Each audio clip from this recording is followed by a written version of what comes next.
Good evening, everyone. I'm the storyteller, and I'm here to help you fall asleep. So, before we get started, be sure to subscribe to the channel and like the video. I'd love to know where you're from and what time you're watching this, so leave it in the comments. When you're ready, get comfortable and relax. I'm not someone given to nostalgia or regret, but there's an experience that haunts me, that hasn't left me alone since that morning. Today, years later, I can't help but recall with eerie clarity what happened on Flight 189. Memory has a strange way of crumbling sometimes, and what seemed like a simple event in my life, a mere fading anecdote, has grown into a monster that haunts me every time I close my eyes. It was a gray day, one of those in which the sky seems like a uniform, endless, colorless, hopeless mass. I woke up early, without much encouragement, as usual. My routine was simple: have breakfast in some airport cafe, read the newspaper, check my flight schedule. That day, I was going to take Flight 189, bound for Barcelona.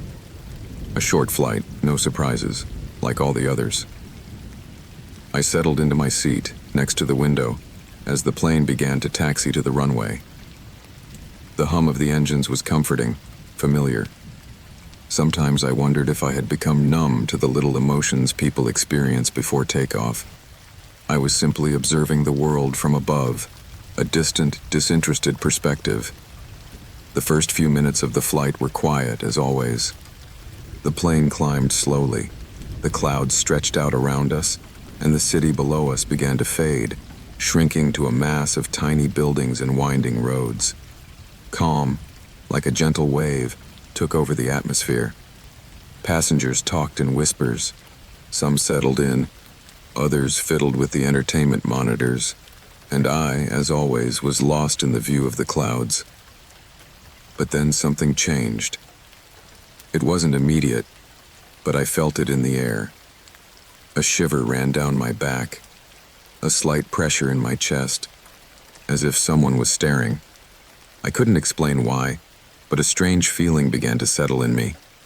I looked around, but there was nothing visible that could justify my uneasiness. Some passengers were laughing, others were sleeping, and crew members were moving about with the calmness that characterizes professionals. But something was not right.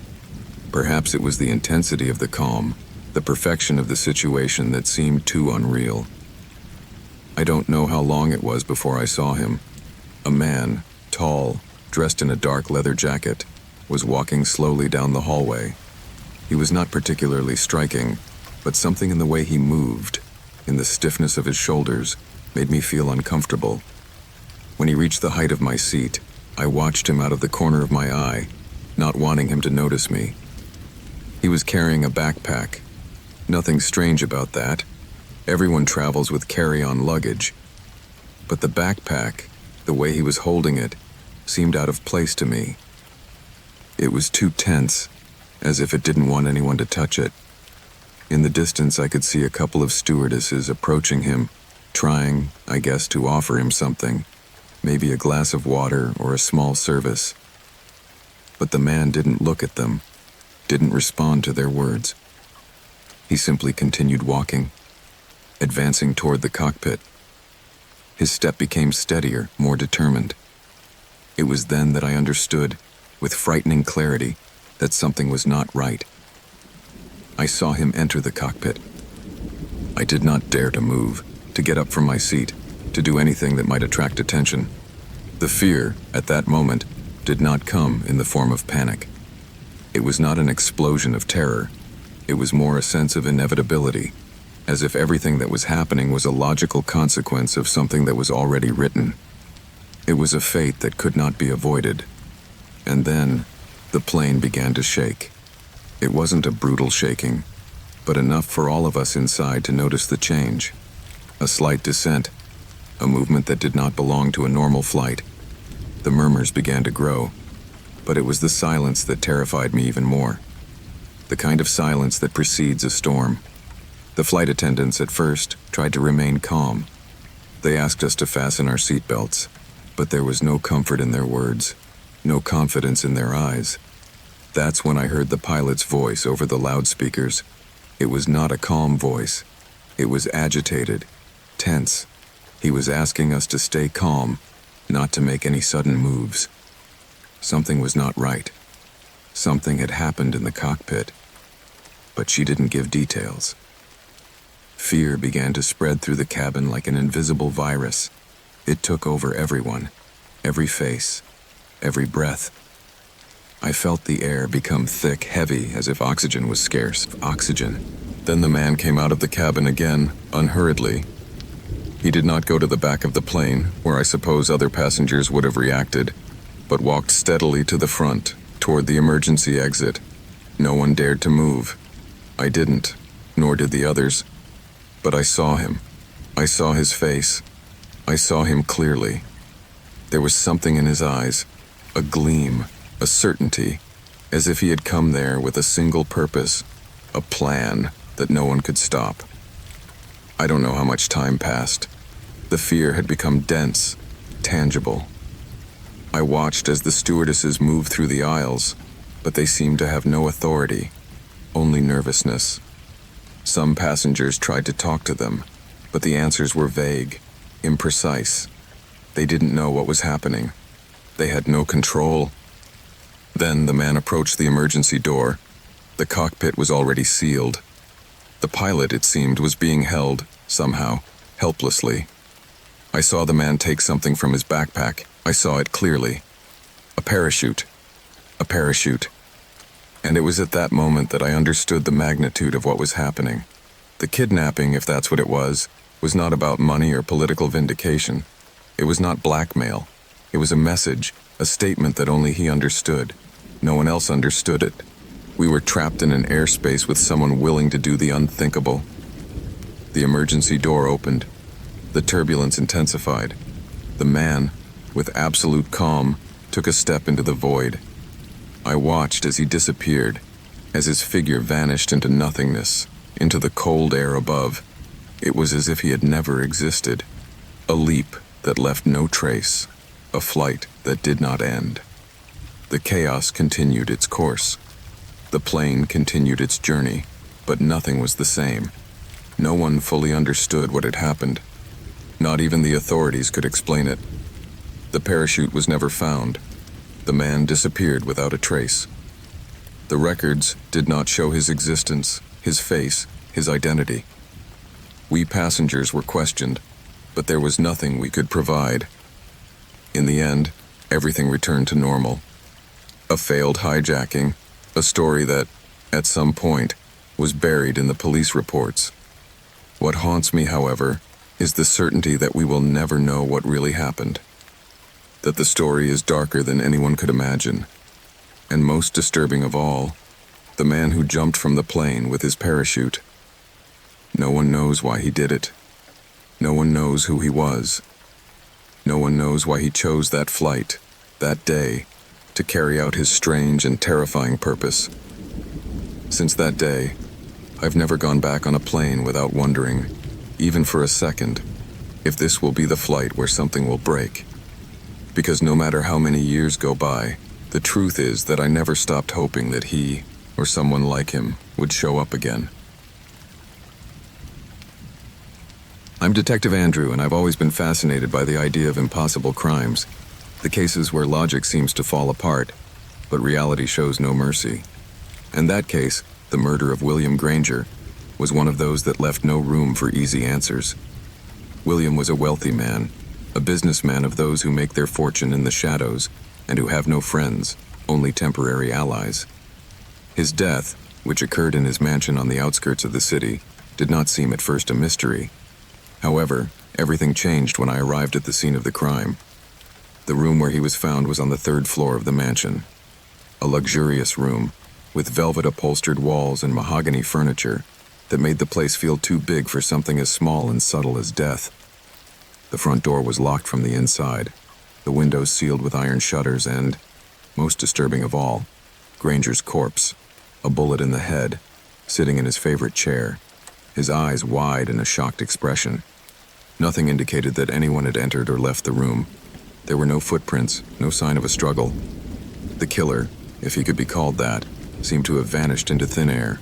The sealed room, the door locked from the inside, the fact that no one had seen anything. Everything pointed to an enigma. My first step was to interview the inhabitants of the house. According to initial statements from servants, family, and friends, William Granger had been alone in his room since the previous evening. No one had entered or left. However, that did not convince me. I knew that perfect alibis only exist in mystery books, not in real life. Everyone seemed to have a convincing explanation for their whereabouts during the murder, but there was something about their stories that didn't quite fit. I started with Granger's wife, Catherine. She was a tall, dark-haired woman who seemed to be completely devoid of emotion. There were no tears in her eyes, no trace of surprise. Her face was impassive, as if her husband's murder was just another formality in her life. Catherine assured me that she had been in her study all night, working on some legal papers. Her alibi was solid. No one had seen her leave her office, and no one could prove otherwise. Then it was the turn of Granger's children, Eric and Olivia. Eric, a man in his 30s, looked nervous, as if he had something to hide. His alibi was as perfect as his mother's. He said he had been in the mansion's gym, working out for hours, and no one had seen him leave or enter. Olivia, the youngest daughter, was barely 23 and visibly upset, but her answers were consistent. She said he had been in his room, reading a book, with the door closed.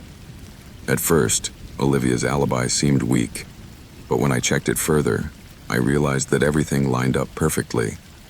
No one had seen her leave or enter, and her room was at the opposite end of the house. Finally, there were the employees of the mansion.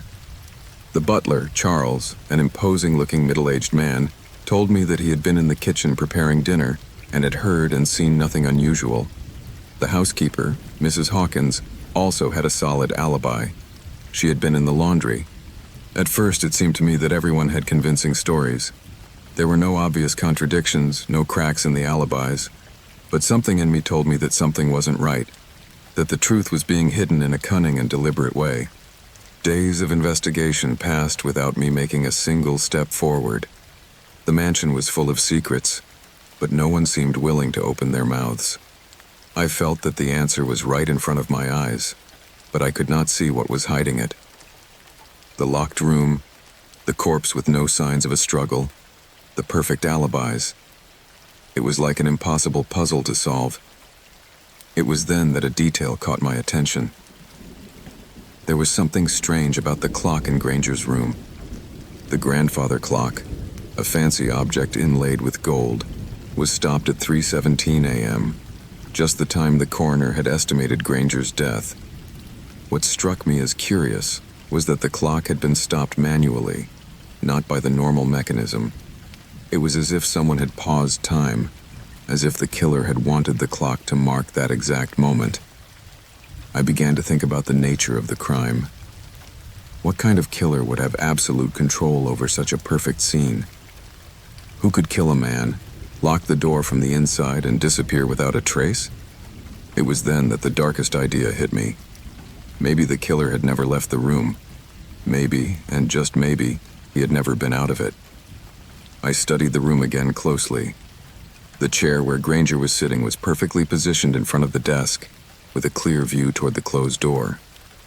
On the desk, next to a glass of undrunk wine, I found something I hadn't noticed before. A small speck of dust on the table, almost imperceptible, but there it was. Something that did not belong to the scene. What I discovered was a small hole in the ceiling, exactly above Granger's chair. It was a very small hole, almost invisible to the naked eye, but large enough to allow someone from outside the room to see and shoot the man without entering. The bullet that killed Granger had entered from that hole, directly into his head. It all fit. The killer had not been in the room. He had been outside, on the roof. From there, he had been able to shoot Granger through the small hole. The question was, how had he gained access to the roof without leaving a trace? The answer lay in the mansion's ventilation system. A network of ducts connected every room, including the upper floors, to the outside. The killer had entered through the ducts, landed on the roof, and shot Granger from there. And then, to erase any evidence, he had sealed the hole with a coat of paint, trying to make everything look normal. Now, the question that remained was who had been capable of such a thing? Who would have the skill and knowledge to get in and out like that? It didn't take me long to realize that the people closest to Granger had powerful motives for doing so. Catherine, his wife, seemed the most obvious. Their relationship had been strained lately, full of infidelities and fights over money. But his alibi was so well constructed that there was no way to prove he was lying. Eric, the son, also had motive. His father's fortune was at stake, and his financial problems were not going unnoticed. However, his alibi was equally solid. It was Olivia who made me doubt. There was something strange in her face, something I could not identify. In the last interview, something in her tone of voice made me think she was hiding something. And then, in reviewing her activities during that night, I noticed that her room was directly below Granger's room. The ventilation duct ran directly through his room. It all started to make sense. Olivia had been the culprit. She had used the vent to get out onto the roof, shot her father, and then sealed the hole with precision. No one had suspected because her alibi was perfect, because her face showed what everyone wanted to see: pain, anguish, confusion. But it was a calculated act, a cold and cunning revenge against the man who had ruined her life. The locked room was no longer a mystery. It all made sense now. But the feeling that remained was worse than any logical solution. Olivia had been able to manipulate everything. She had killed her own father so perfectly, so distantly that even I couldn't fully understand her. Yet the truth, as terrible as it was there, right in front of me. I have never forgotten that case. Sometimes I wonder if I really understood everything that happened. Perhaps deep down, the most cunning killers are not those who act out of desperation or impulse, but those who plan every step with an eerie coldness. And if that's the case, then Olivia Granger will forever be the woman who made her father disappear in the most perfect way imaginable. I am Thomas Walker, and at this moment, when everything seems to be crumbling around me, I wonder if I will ever be the man I was before that fateful excursion. Before the forest, that cursed forest, swallowed my son, Benjamin, and his friends. Before the world was altered by the stillness of the unexplained. My son was 17 years old and a senior in high school. Like many teenagers, he felt the world was his to conquer. From time to time, he would organize field trips with his friends. Most of the time, they would go to places close to town, familiar trails, low hills and woods with no mystery. But not this time. This time, they went into Montlake Forest, a place everyone had heard of, but few dared to explore. That forest, a few hours' drive north of our town, had a bad reputation. There were stories of disappearances, of strange encounters, of creatures that did not conform to any law of nature. They said that the forest never spared the curious, that the place swallowed up those who dared to enter it without respect. Sometimes the stories were told in joking tones, but when someone mentioned Montlake in earnest, it became clear that there was something dark in its shadows. It wasn't just fear of the unknown. It was an age-old fear that people preferred to ignore. Benjamin was excited about the adventure.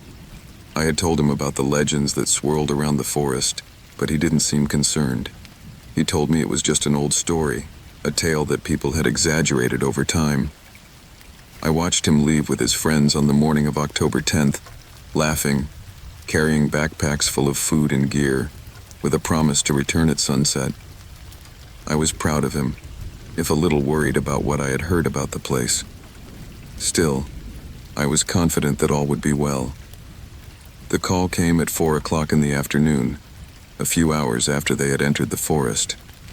An unfamiliar number on my phone screen, and when I answered, the shaky voice of one of the boys accompanying Benjamin chilled my blood. They had disappeared. There was no sign of them, just a fuzzy trail of footprints that vanished without explanation. No one had seen or heard anything strange, but suddenly, as the sun began to set, they were just gone. From the moment I headed into the woods with the police, I knew something was wrong. The air felt thick, as if it was absorbing all the light. The sky was getting darker much faster than it should, and every step I took on the wet ground made me feel like I was walking into an endless abyss. Montlake was not just a forest, but a kind of trap, an illusion of space and time, as if its trees knew not to let those who wandered into it go. The police organized a search operation with sniffer dogs and officers who went into the forest with flashlights. But the hours passed, and the efforts bore no fruit. As soon as darkness settled in completely, the forest seemed to envelop us even more, as if it were closing in around us. At first, the lights from the flashlights barely reflected off the leaves and branches that covered the ground. The fog began to lift, and strange noises seemed to emanate from the air itself. When night fell, the search was called off. The officers suggested that I stay away from the site, that I rest, that we return the next day. But I couldn't. Something inside me told me that I had to stay, that I couldn't abandon Benjamin in that place, in that maze of trees and darkness. Throughout the night, I heard noises that could not be explained by the wind or the animals of the forest, sounds that seemed to come from everywhere, but from nowhere at the same time. Muffled laughter, unintelligible whispers, rapid footsteps that did not belong to anyone we were looking for. At 3 o'clock in the morning, I headed towards the center of the forest, alone, disobeying police orders. I wanted to find him. I wanted my son back. Suddenly, something stopped me. A flash of light in the distance. At first, I thought it was an illusion, a creation of my fear-exhausted mind. But as I got closer, the light became clearer, more defined. It was a flashlight, and behind it, a group of figures. I couldn't see their faces, but I could hear their footsteps. And then I realized something terrifying.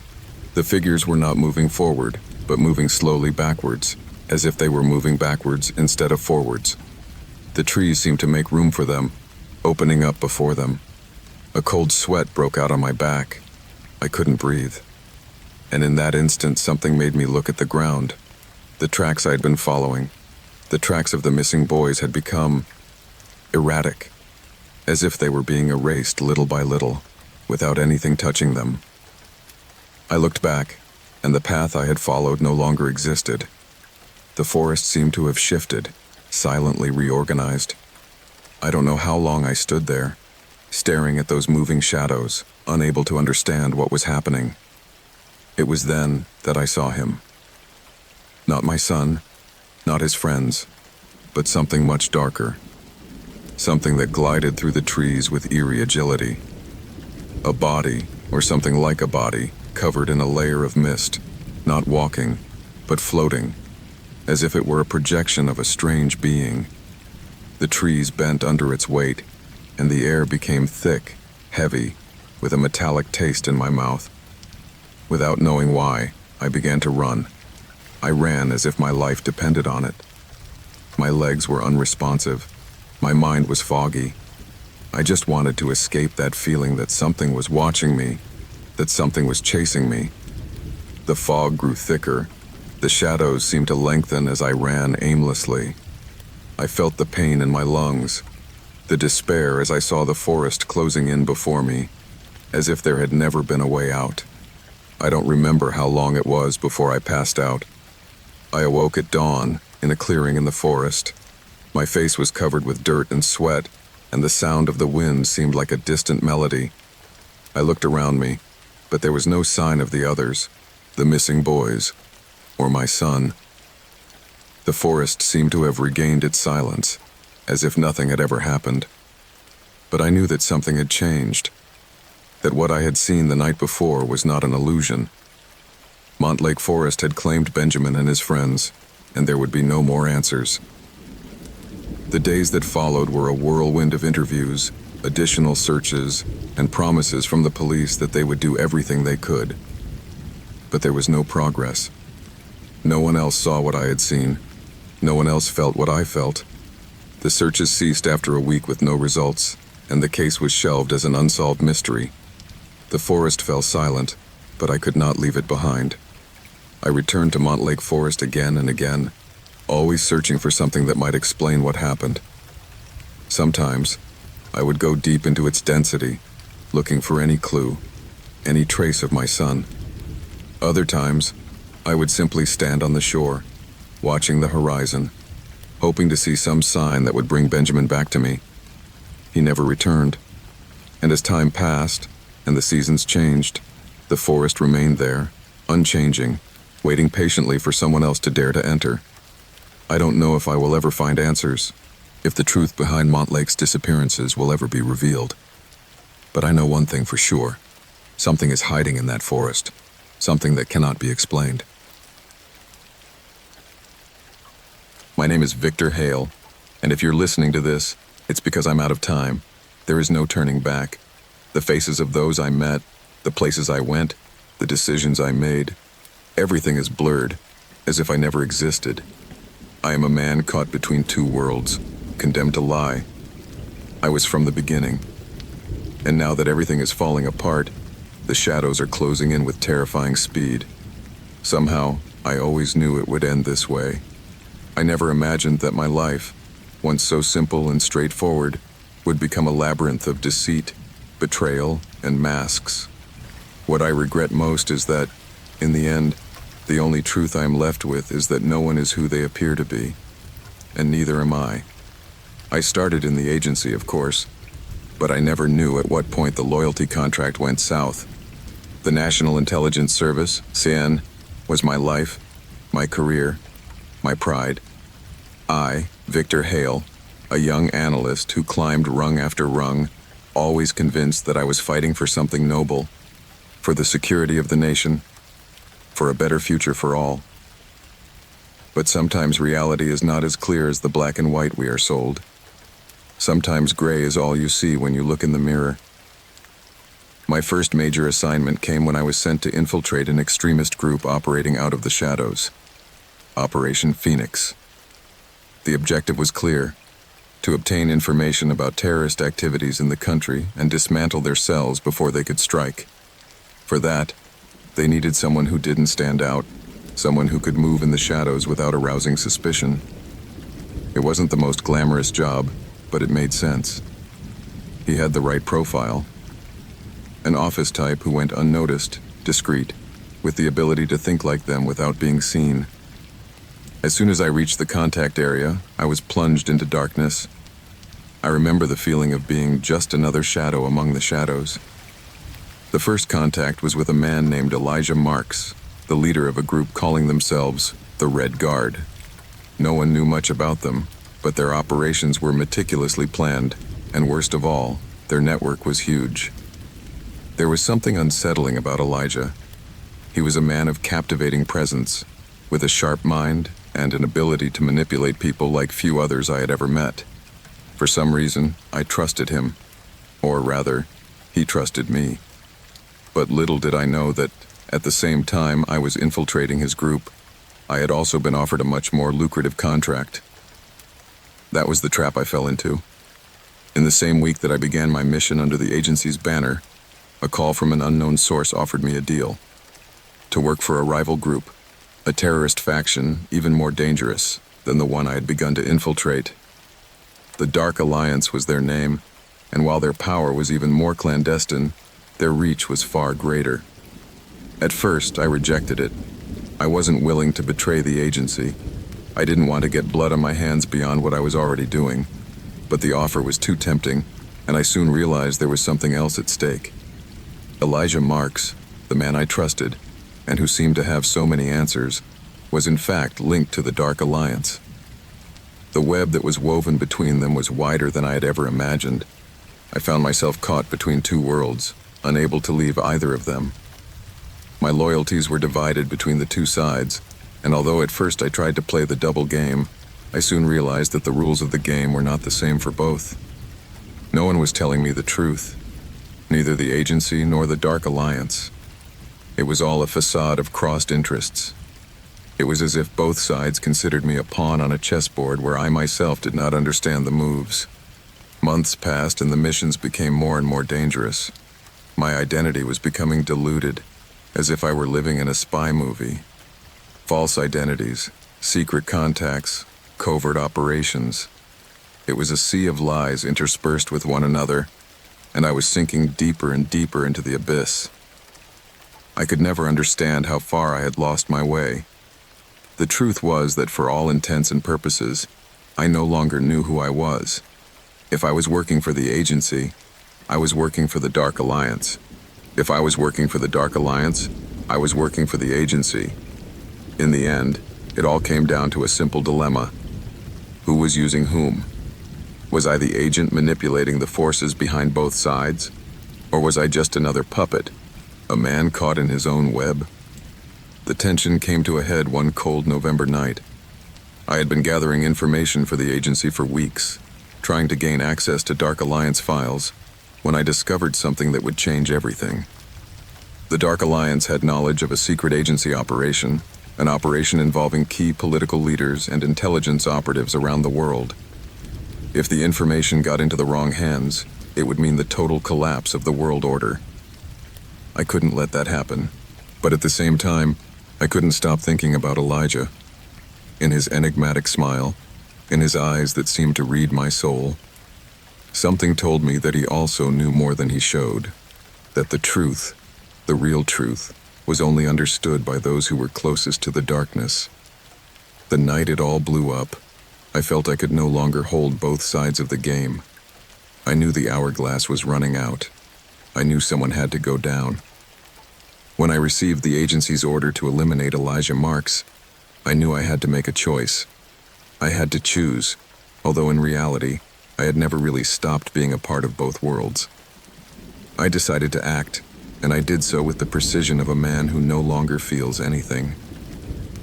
I arrived at the headquarters of the Dark Alliance, knowing that, if I was discovered, death would be the gentlest thing that would happen to me.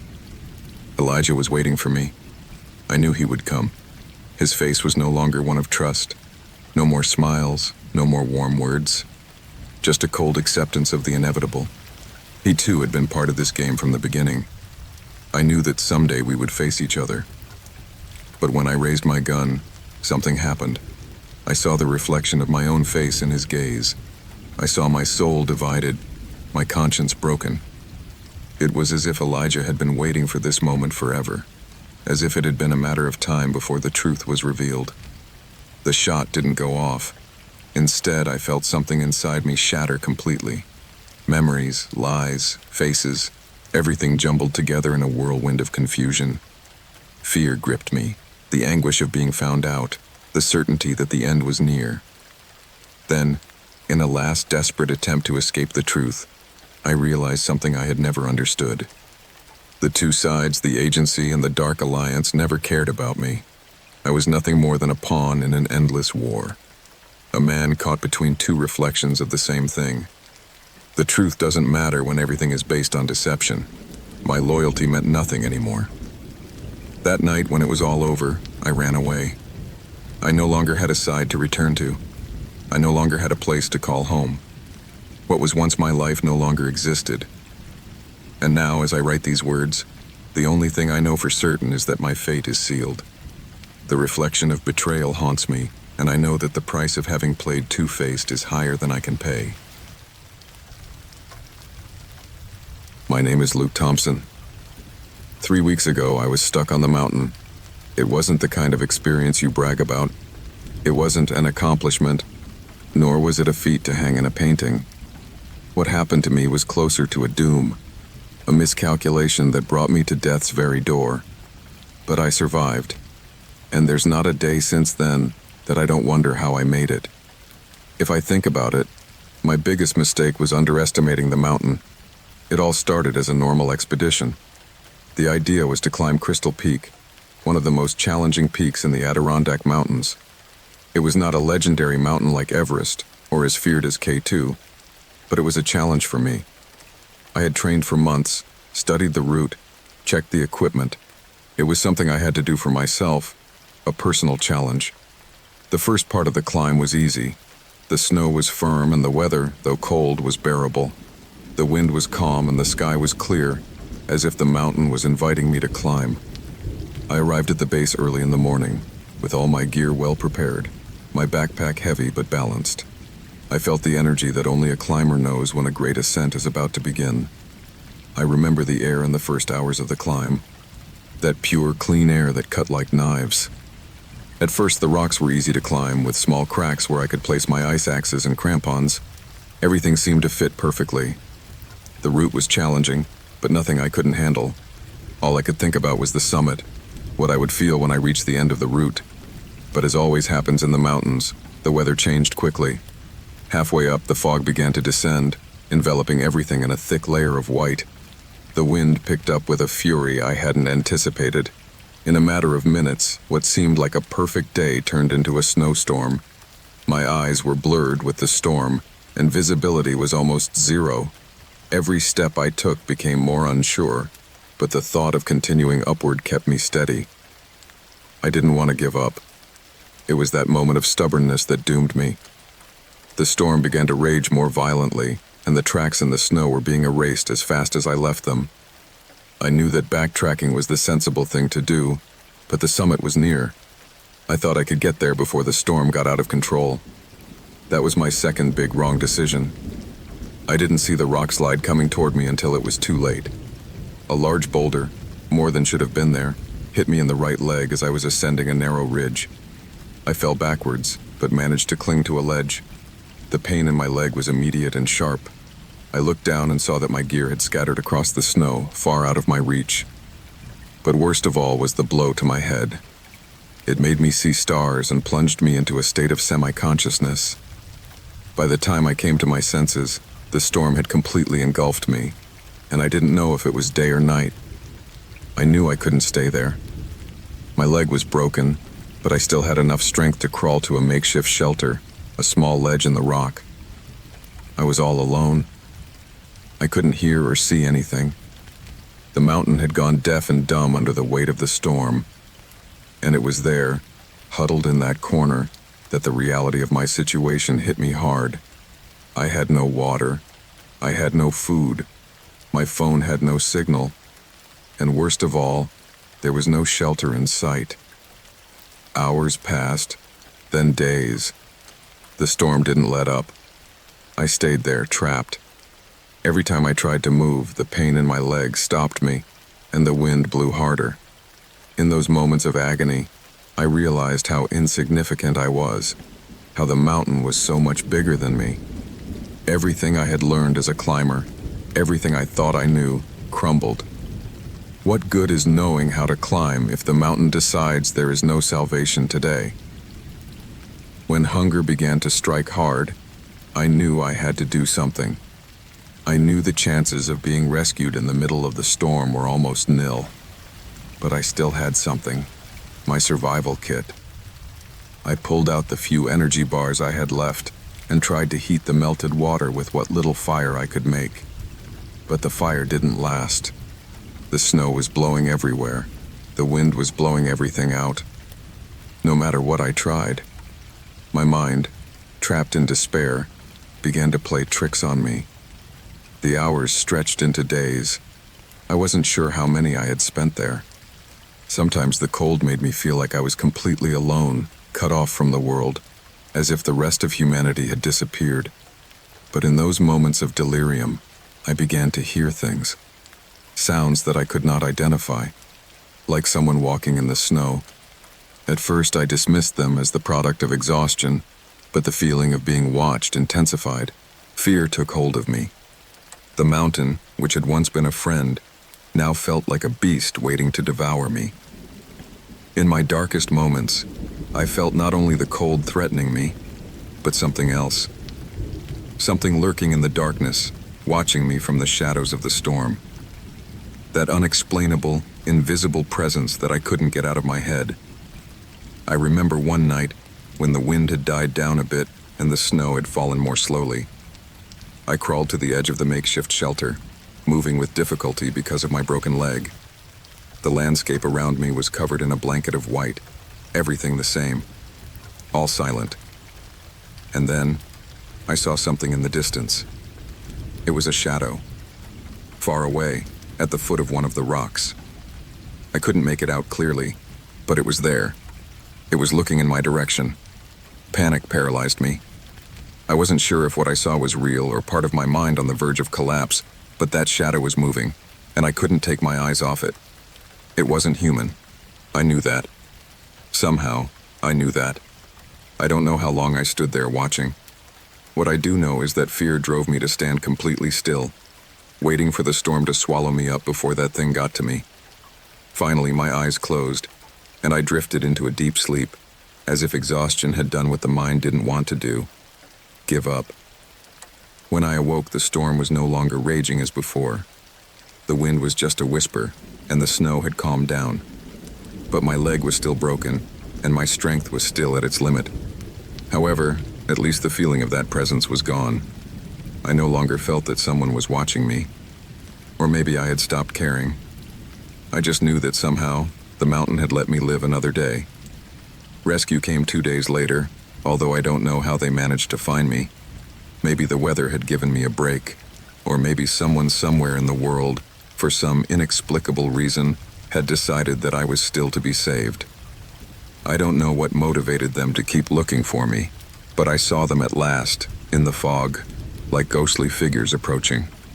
Today, as I recount these words, I try to make sense of what happened. I survived, yes, but the mountain has not let go of me completely. The traces of that storm, of the shadow that haunted me, are still with me. And though I am safe now, I don't know if I will ever be able to see a mountain in the same way. I got lost on the mountain, but somehow, the mountain hasn't let me go. My name is Nathan Parker, or at least that's what they tell me. If you ask me how I know, I'd say I have no idea. I don't remember anything about my past life. I don't know how I got here, or why I'm in this town. All I have is a handful of broken fragments, like pieces of a puzzle that I refuse to complete. I woke up in a hospital with no explanation. My eyes opened to a white, drab room with the constant hum of a machine in the background. The air was thick, cold, as if I was trapped in a dream that never ends. The first thing I noticed was pain. Pain in my head, as if someone had been hitting it over and over with a hammer. I couldn't remember how I had gotten there, or who had been with me. Worst of all, I couldn't even remember my own face. The doctor told me I had been in an accident, a bad accident. He told me that I had lost my memory completely, traumatic amnesia, and that they didn't know if I would ever get my memories back. He explained that he had found me near a traffic accident, disoriented and covered in blood, but that, for some reason, I didn't remember anything that had happened. At first, I thought it was a lie. How could I forget everything? Who was I really? For the first few days, I was just trying to understand what had happened. Every time I looked in the mirror, the man I saw made no sense. A familiar but strange face, as if someone had placed it there, but it wasn't mine. I didn't recognize anyone who came to visit me, and they, though friendly, seemed distant, as if they expected something from me that I didn't know how to give. My life before that accident seemed like an unfathomable void. I was told I lived in a town called Ashford, a town that, in theory, I should know, but to me, it was as strange as any other place. The people who claimed to know me, friends, co-workers, even my own family, all seemed to be actors in a play I hadn't written. No one gave me clear answers.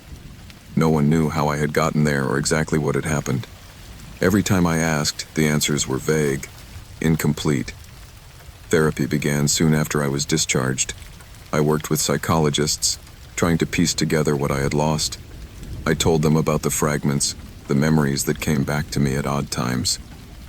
Sometimes I would see fleeting images, a woman who seemed to be important, a house with a garden that faded with every second, an inexplicable cold feeling that ran down my spine.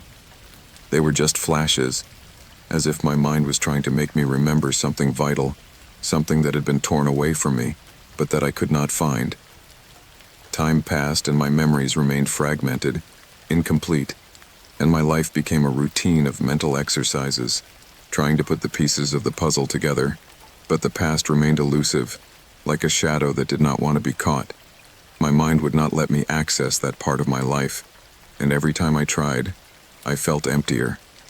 as if somewhere, something was blocking my access to the truth. That's when I started having nightmares. Strange, violent nightmares that seemed to make more sense than reality itself. In them, I saw a dark figure, always present, always watching me from the shadows. It was as if he was waiting for me, as if my life was just a distraction until he finally came back to meet me. I would wake up sweating, my heart racing, unable to remember what I had seen, but with the feeling that it was important. One night, while walking through the park near my house, I found something that changed everything. I had been there many times before, always alone, but that night something was different. A figure in the distance caught my attention, a silhouette moving with a definite purpose. I decided to follow it. I didn't know why. It was as if an invisible force was pushing me towards that shadow. The air was thick, the fog was rolling across the ground, and the sound of my footsteps was the only thing that broke the absolute silence. The figure disappeared into a dark corner of the park. I approached it slowly, fear gripping me. When I reached the place where I had seen her, there was no one there. But something on the ground glowed faintly in the moonlight. I bent down and picked up a small object, something I could barely make out in the gloom. When I saw it clearly, my heart skipped a beat. It was a photo, a picture of a woman, smiling, hugging a child. The child was me. I froze for a moment. What did it mean? How could it be? The picture was so worn, so old. Why was it there in the middle of the park, waiting to be found by me? My mind began to whirl, but before I could think of anything coherent, a shadow crept up behind me. I turned quickly, but there was no one there. Fear came over me, and with it, a sense of inevitability. Someone was playing with me, someone who knew more about my past than I knew myself. That night, the nightmare repeated itself with more intensity. I saw the same dark figure that had followed me, but this time he was closer, and I could hear his breathing, heavy and distorted. He was in my room, standing by my bed, watching me. I woke up in a cold sweat, my body tense, fear coursing through me like a poison. I didn't know if what I had seen was real or just a projection of my mind, but one thing was certain. Something was looking for me, and I had to find out what it was. The next morning, I decided to go to the park again. I needed answers. I found the same corner where I had found the photo, but now there was nothing. Nothing on the ground, not the dark figure, not even a trace of what had happened. It was empty. But in my pocket, the photo was still there, like tangible evidence that something strange was happening. Several weeks passed, and my obsession to find answers grew more and more. I visited the park almost every day, without getting any new clues, but with the feeling that something, some small detail, was always at my fingertips. I felt it in the shadows of the park, in the sensation of being watched, in the whispers I began to hear every time I closed my eyes. Something was calling me. Something was breaking the barrier between my amnesia and the truth. Finally, one day, while going through old objects in my house, something clicked. I found an old notebook in a drawer, covered in dust, with a worn cover. I opened it slowly, feeling a strange mixture of fear and curiosity. The pages were full of notes, drawings, scribbles I didn't understand. But when I turned to the last page, my heart stopped. There, in big letters, was my name, Nathan Parker. But underneath was something else.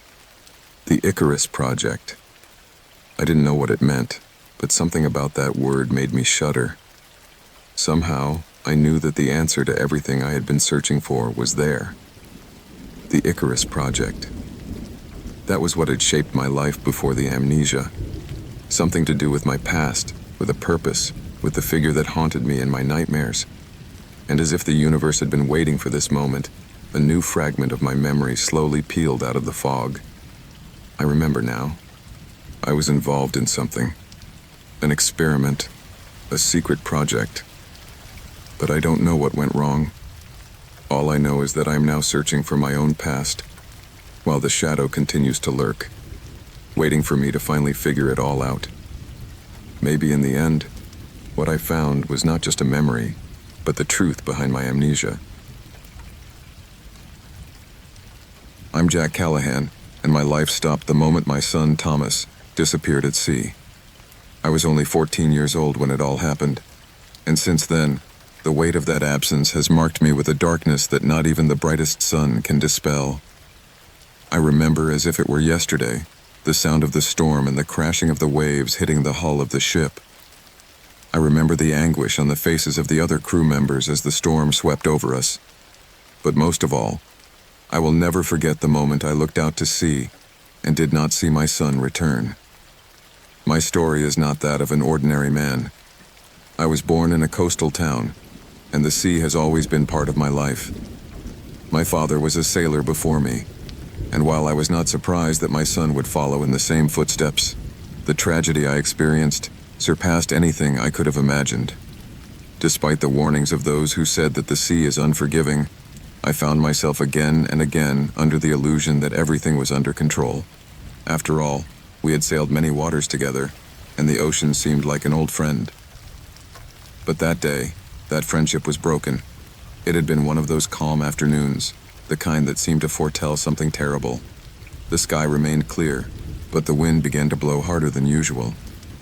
We were heading for the Cape Cod Islands, a route we already knew well. My son was anxious, as he always was before a trip on the Nautilus, my family's old sailboat. We had drifted away from shore only a few miles, just enough to lose sight of the harbor lights, when the storm began to form on the horizon. At first, it was just a whisper in the air, a slight rise in humidity, a slight vibration on the water.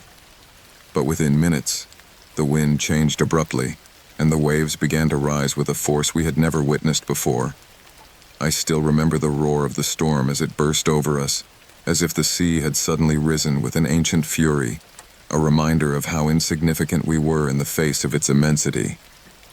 The crewmen began to work quickly, tightening the sails and securing the rudder. I, as captain, knew we had no time. The storm was catching us in its embrace with the swiftness of a wild animal. Thomas, my son, was on deck with the others, fighting the wind as he tried to hold on to the ropes. Despite his youth, he had adapted to the sea as if he had been born to it. He had always been brave, determined, and willing to learn anything I could teach him. There was no fear in his face. He was focused on what he was doing, like an experienced sailor.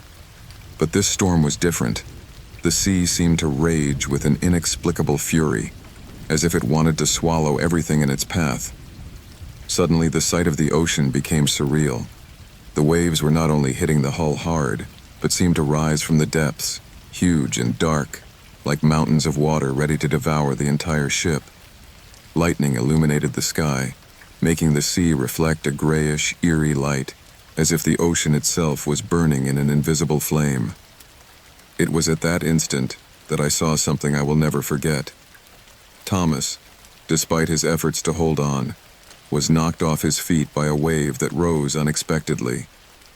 A bolt of lightning lit up the sky at that precise moment, and for a second, I saw his face, a mixture of surprise and fear, before he was swallowed by the abyss.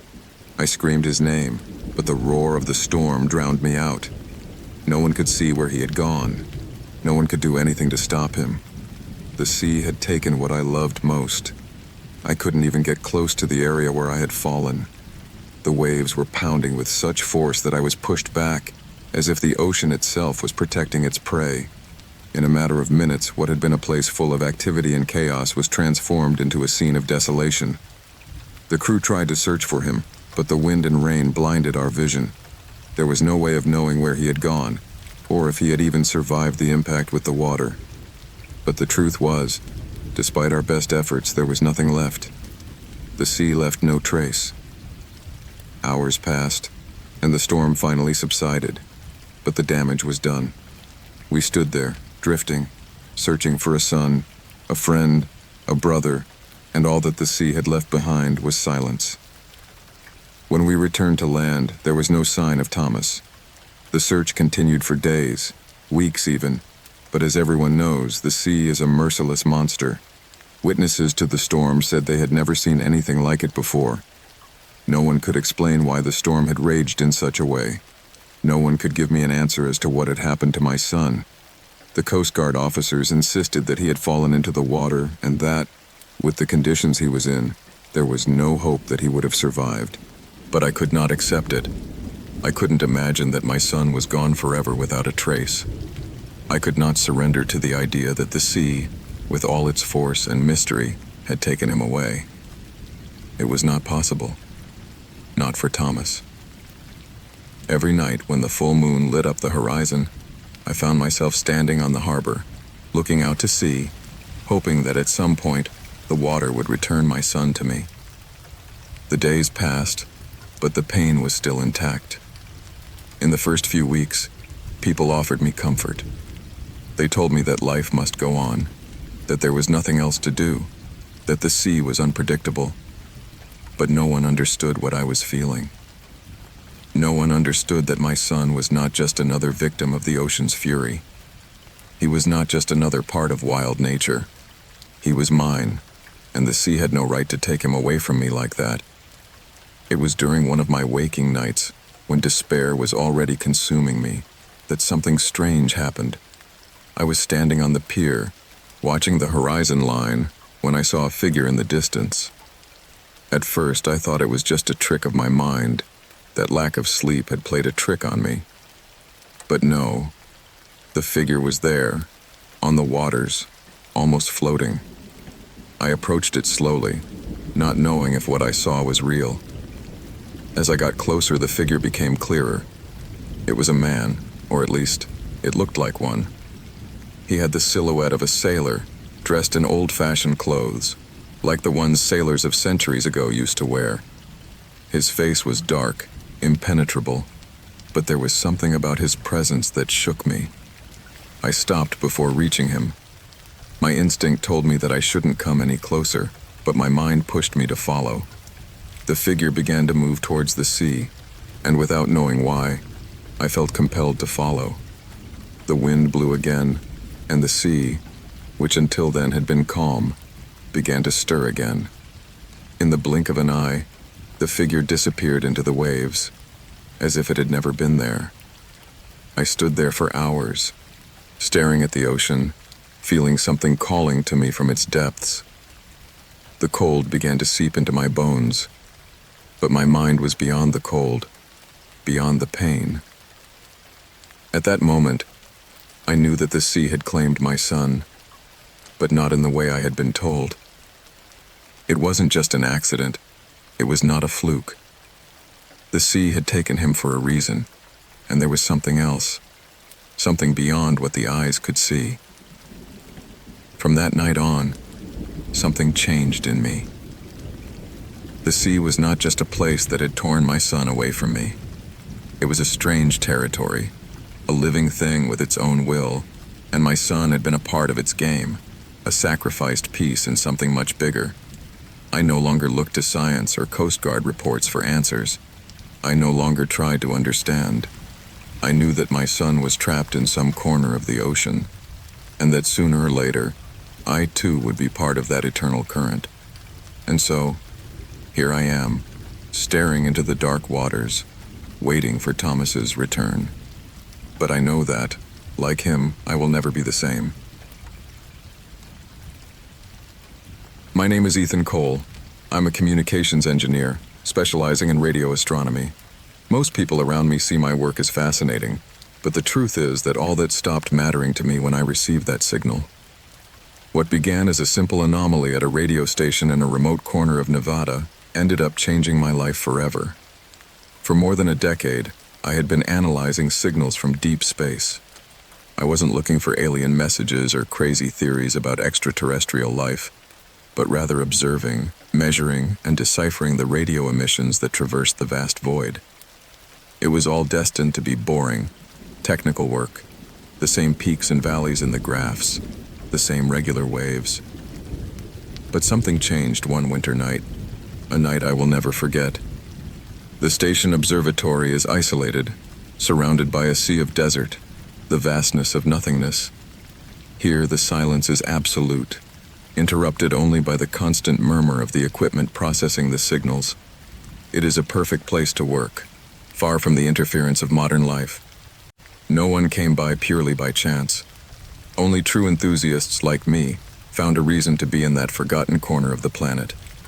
It was during one of my night watches, while checking the frequencies of a series of radio telescopes, that the signal appeared. At first, I thought it was a mistake. The machine made a high-pitched beep, like an alarm, and the screen filled with incomprehensible data. It wasn't typical radio frequency interference or distortion from a distant satellite. This signal was different. A repetitive pattern, constant, but with an irregularity he couldn't identify. Like a distant vibrating echo, filled with something inexplicable to me. The signal had no fixed frequency. It slipped, moving between bands that did not correspond to any known station, and its intensity varied, sometimes low, sometimes so high that the indicators were overflowing. It wasn't noise, but neither was it something I could identify as a transmission from any kind of satellite or spacecraft. The computer began making calculations at an alarming rate, but its results were useless. There was no way to interpret it. It was as if the signal was not coming from any defined source. The first thing I did was to isolate the signal. I repeated the calculations. I filtered the information, but the result was the same. I could not explain it. At some point, something inside me began to get restless. It was not just the complexity of the data, nor the impossibility of identifying it, but the feeling. That strange feeling that there was something there, something much bigger than I could comprehend. In some corner of my mind, I sensed that the signal was not just an anomaly in radio astronomy. It was a message. Something was trying to get through. The next few days were a nightmare. The signal kept appearing intermittently, always at the same time, for the same fractions of time. I spent hours analyzing every byte of information, every variation, but I could never figure out what it was telling me. My boss, Derek Langston, was aware of the issue, but he was skeptical. Science, after all, is full of false signals. We had been taught not to get carried away. Over the years, I saw thousands of similar cases, thousands of anomalies that vanished as soon as the right filter was applied to them. However, something inside me told me that this was different. Something was pushing me to keep looking for an answer. It was on one of those endless nights, sitting alone in front of the computer screen, that everything changed. The signal appeared again, stronger than before, and this time, something inside the data hit me hard. Among the fluctuations and distortions, I could make out a sequence of numbers. They were not random. I was sure of it. The first thing I tried was to map those numbers to standard communication frequencies, but they didn't match anything. No system I knew of matched that sequence. At first, I thought it might be some kind of mathematical code, perhaps something to do with quantum physics or string theory, but the chances of all that matching were minimal. Despair took over as my fingers flew over the keyboard, trying to translate that puzzle, but the more I analyzed it, the clearer it became that the signal was not coming from a known location, not from our solar system, not from any of the nearby stars. It was as if that signal was coming from beyond human comprehension, from the depths of the cosmos, or even from some other plane of existence. In the midst of my frustrations and hours of tireless work, I began to notice something strange. As the days passed, the people working at the observatory began to behave differently. They all seemed more nervous, more restless. I saw some of the technicians, who were usually meticulous and practical people, look at the screens as if they didn't know what to make of what they were seeing. Sometimes I could see their eyes lost in nothingness, as if they couldn't concentrate. One afternoon, I saw one of the engineers, Mark, stumble and fall face first to the floor for no apparent reason. When they helped him up, he didn't recognize any of us. His face was pale, his expression blank, and all he could do was mumble over and over, "The signal. The signal." It's hard to describe what I felt at that moment. It wasn't just fear, it was a kind of palpable desperation, something that got under my skin. It was as if the signal was touching something much deeper, something inside us, something we couldn't comprehend. In the days that followed, conditions worsened. Team members began to get sick. Some of them developed strange headaches. Others would simply collapse at their stations without warning. No one could explain why. And then the signal changed. Somehow the frequency began to stabilize. It was no longer intermittent or erratic. It had acquired a regular cadence, like a heartbeat, but there was something even more disturbing about it. Variations that were harmless before now resembled whispers, as if the waves were transmitting something beyond physical frequencies. I began to hear, to perceive a kind of murmur in the signal. It was not a real sound, not in a physical way, but my mind began to interpret patterns in it. Something was forming, something I couldn't see but felt. The sensation was oppressive, as if a presence was taking shape in the air.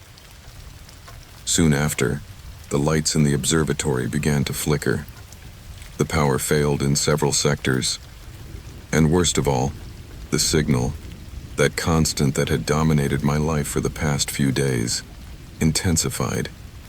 It was so close to me, I could feel it vibrating in the air, as if it was taking possession of everything it touched. It was then that I saw something I could no longer ignore. On one of the screens, while the signal analysis was in progress, an image appeared. It was distorted at first, an abstract figure of shapes that crossed, overlapped, and then began to take on some form, human.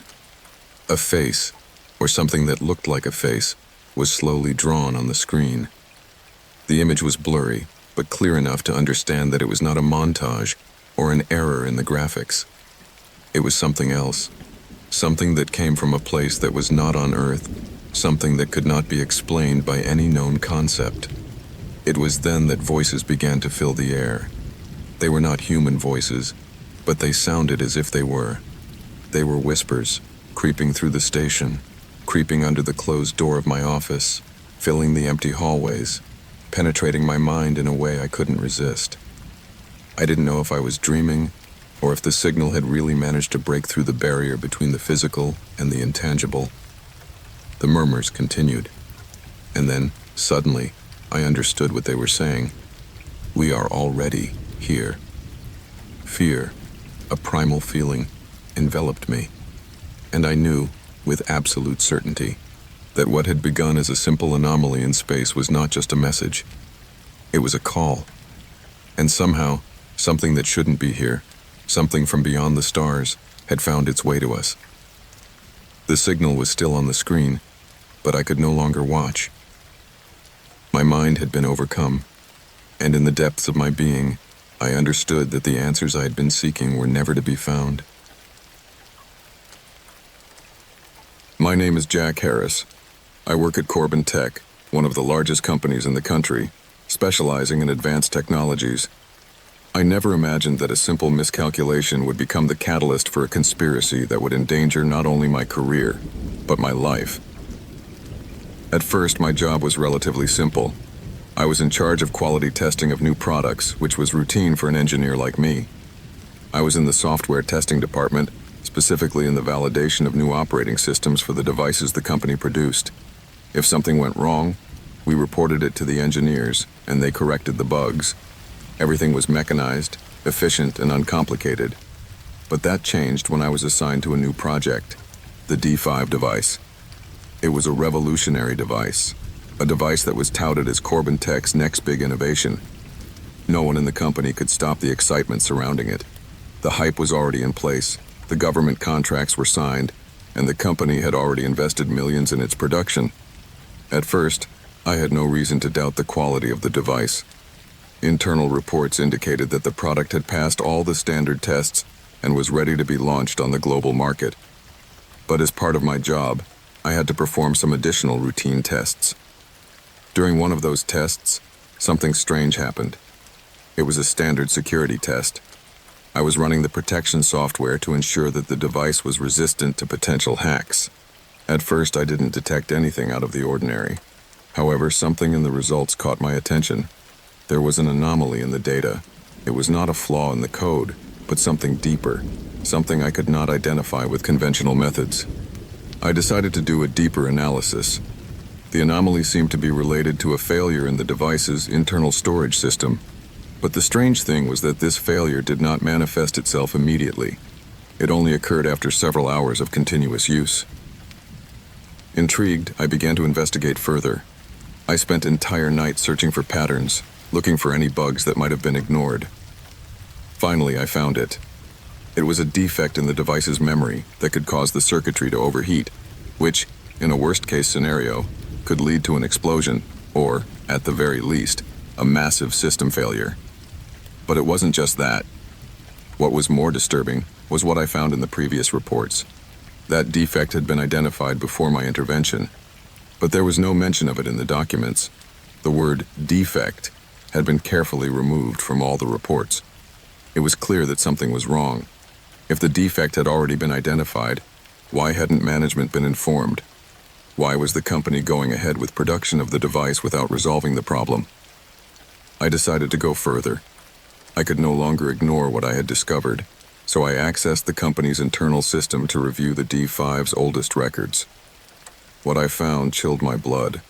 In the original design documents for the device, I discovered a file titled D5 Project Report, Changes and Deviations. Upon opening it, I saw that the date coincided with a month before the product was to be introduced to the public. The document detailed several irregularities in the initial prototypes, including the memory flaw I had identified. But what surprised me most was that these flaws had not only been ignored, but had been intentionally suppressed so that the project would not be delayed. The report suggested that Corbin Tech had decided to go ahead with production without making the necessary adjustments to correct the defect, despite knowing the risks. It was obvious that something much bigger was going on here, something sinister, as if the company was willing to risk human lives just to meet its deadlines and fulfill multi-million-dollar contracts. I decided I had to do something about it. If this information got into the wrong hands, the company would face a crisis that could destroy it. But I was also aware that if anyone discovered that I had been responsible for bringing these documents to light, my career, and even my life, would be in jeopardy. It was as if everything I had learned over the years was no longer relevant. The place where I had worked for so long, the place I considered my safe haven, had become a web of lies and corruption. The more I investigated, the more I felt that someone was watching me, following me closely, waiting for me to make a mistake. But I couldn't give up. I had seen enough to know that what was happening was not just a series of accidents or miscalculations. It was a full-scale conspiracy. One night, after staying up late reviewing the files, I decided I had to inform someone outside the company. I couldn't do it alone. I had to get this information to the authorities, to the press, anywhere I could put a stop to the coming catastrophe. But that same night, something strange happened. As I was leaving the building, a man I did not recognize approached me and handed me an envelope without saying a word. The envelope was sealed with the Corbin Tech logo, but the contents were not what I expected. Inside, I found several photos. They were pictures of me, taken from different angles, some at the entrance of the building, and some while I was working at my station. At first, I thought it might have been a simple coincidence, a misunderstanding. But as I looked at the photos, I realized that not only had they been watching me, but that someone inside the company knew exactly what I was doing. The photos were accompanied by a letter. There were no written words, just a single line in black ink. Stop investigating. At that moment, my heart skipped a beat. I knew something much darker and more dangerous was happening. The threat wasn't just about my career. It was about something much bigger, something that was spreading throughout the company and perhaps throughout the entire system. Days passed, and I began to notice changes. I felt watched, as if someone was waiting for me to make a mistake. My co-workers, who once seemed normal, now avoided me.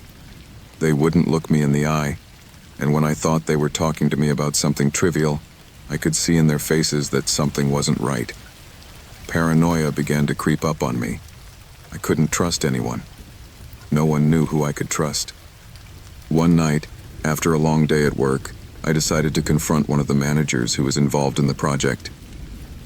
David Burke was one of the people in charge of the quality department, and although he had been my superior for years, he had always behaved strangely. I decided to ask him directly about what he had discovered, about the defects in the D5. At that moment, something changed in him. His expression went from calm to hostility in a second. Suddenly, I felt like I was standing in front of a concrete wall, as if there was no space between us. Burke didn't answer me, but something in his eyes told me that he already knew everything I had discovered.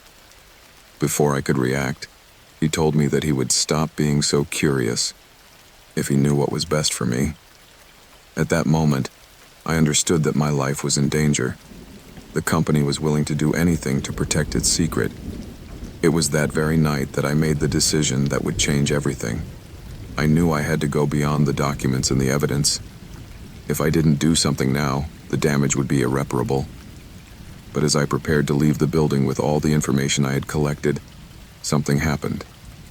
The lights went out, and a deep silence fell over the place. Something told me that this was the last time I would see the world as I knew it. That night, I lost everything. The company covered its tracks. Documents disappeared, evidence was destroyed, and my name was erased from all records. No one seemed to remember that there had ever been a Jack Harris. The D5, however, went to market as planned, and silence followed. I wondered if ever, in some dark corner of the world, someone would discover what had happened. But I knew. The shadows inside Corbin Tech would continue to hide their truth. And I, only I, knew the magnitude of the price I paid for trying. My name is Nathan Carter, and my life before that night was ordinary. I worked as a data analyst at a cybersecurity firm, and while my job had a certain level of confidentiality, I never imagined I would find myself caught in a web of secrets so dark and deep. Everything changed when I discovered the sealed file. It was a cold autumn night, and rain was pounding on the windows of my office in the basement of the company. The sound of the drops on the glass was almost hypnotic to me. Most of my colleagues had already left, leaving the building empty and desolate, but I had an urgent project to finish. The report of an internal investigation into a possible security breach in one of our systems. Nothing serious, or so I thought. But that night, something changed on the network. I was reviewing a series of access logs, something routine, when I noticed an entry that didn't belong to anyone in the company. The access had been made to a classified file folder, something that was not in any database available to regular staff. At first, I thought it was a mistake, but upon further review, I discovered that this was not the case. The folder was protected by several layers of encryption, and the access activity was coming from a hidden IP address. Something didn't add up. For hours, I dove into the system, trying to track down the source of the intrusion. The more I investigated, the more I realized there was something much bigger behind it. The files were tagged with a code I had never seen before, something that didn't fit into any of the company's internal categories. I decided I had to see what was in those files, not just out of curiosity, but because something inside me told me I was in the middle of something important. The file was compressed and had a strange name, Eclipse Project. It wasn't a common name for a classified file. Something about the nomenclature wouldn't leave me at ease. My fingers trembled slightly as I unzipped the file. I knew that in doing so I was crossing an invisible line that could change my life forever, but I couldn't stop myself. I opened it. What I found was a set of encrypted documents, reports and videos with dates that didn't match any information I could find in the company's records. At first, it all seemed routine, technical reports on security devices and software. But there was something strange about the details. The project was linked to a series of secret government operations, with references to research and testing in various parts of the world.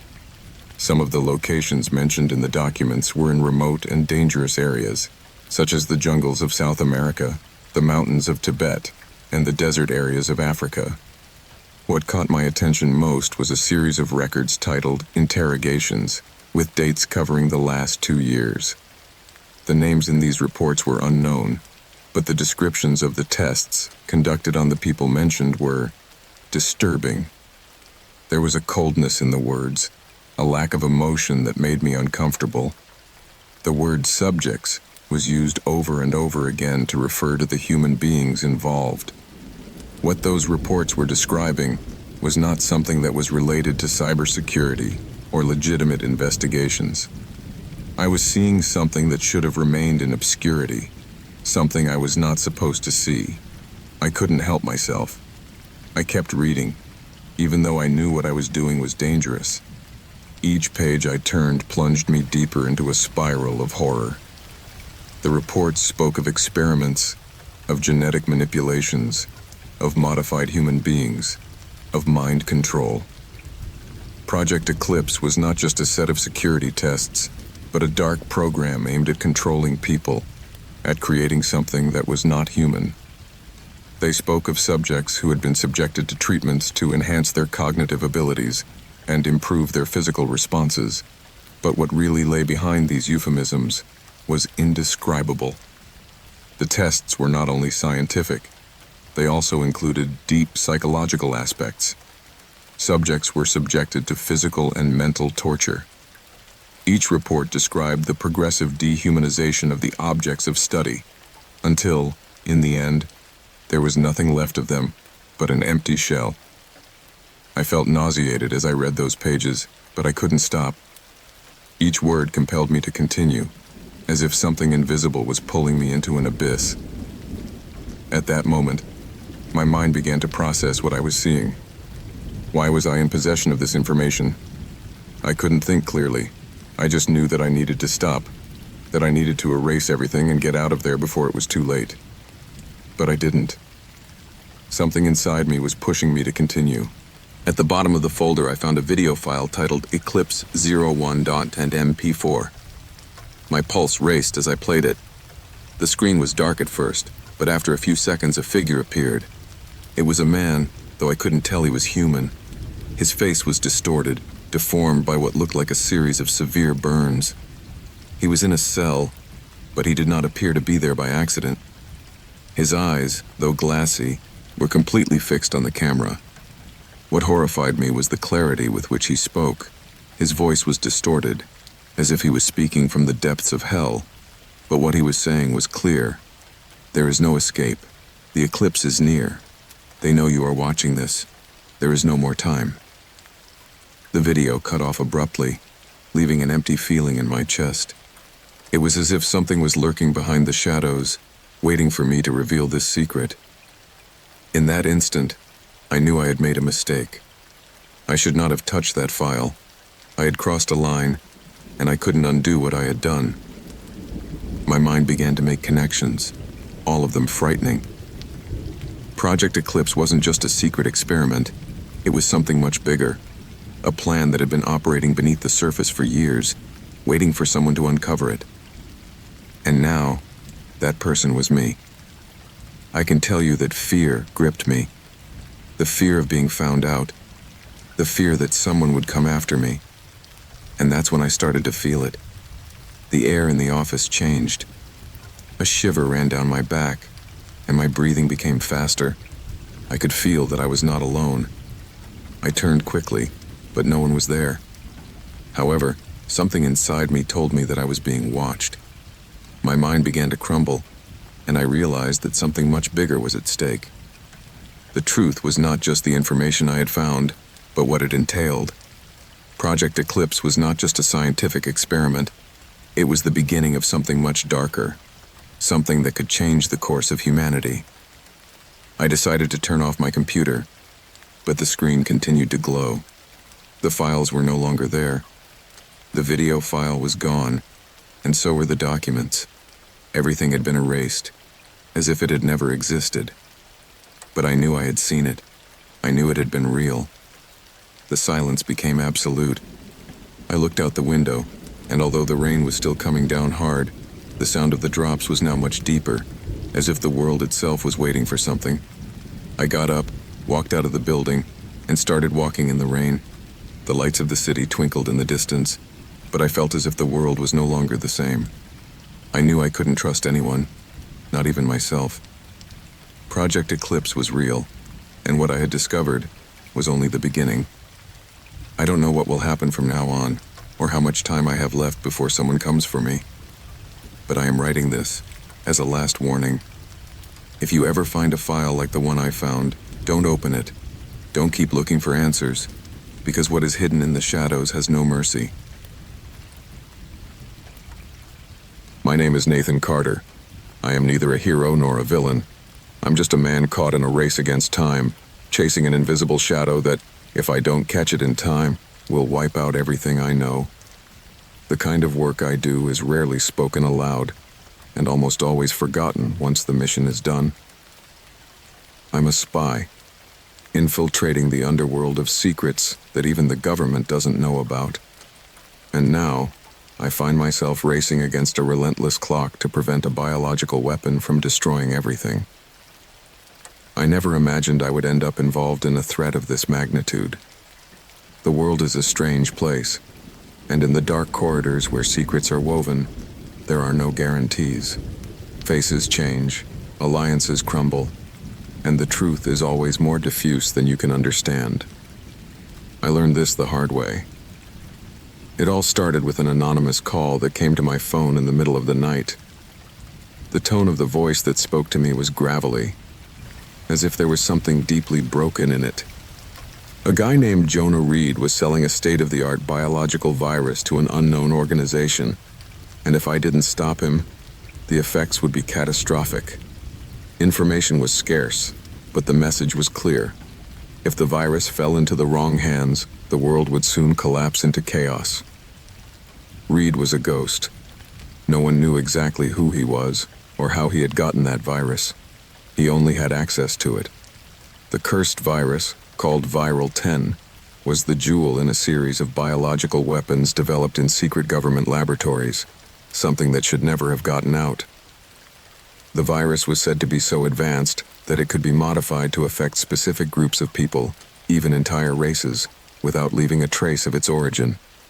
A precise and deadly strike, it could decimate entire populations in a matter of days. And Jonah Reed had a dose of it. My mission was clear: find Reed, recover the virus, and prevent it from getting into the hands of any terrorist group or enemy of the state. But at first, I didn't have the slightest clue as to his whereabouts. What I did know was that he was somewhere between Boston and New York, somewhere where the shadows of crime and desperation crossed daily.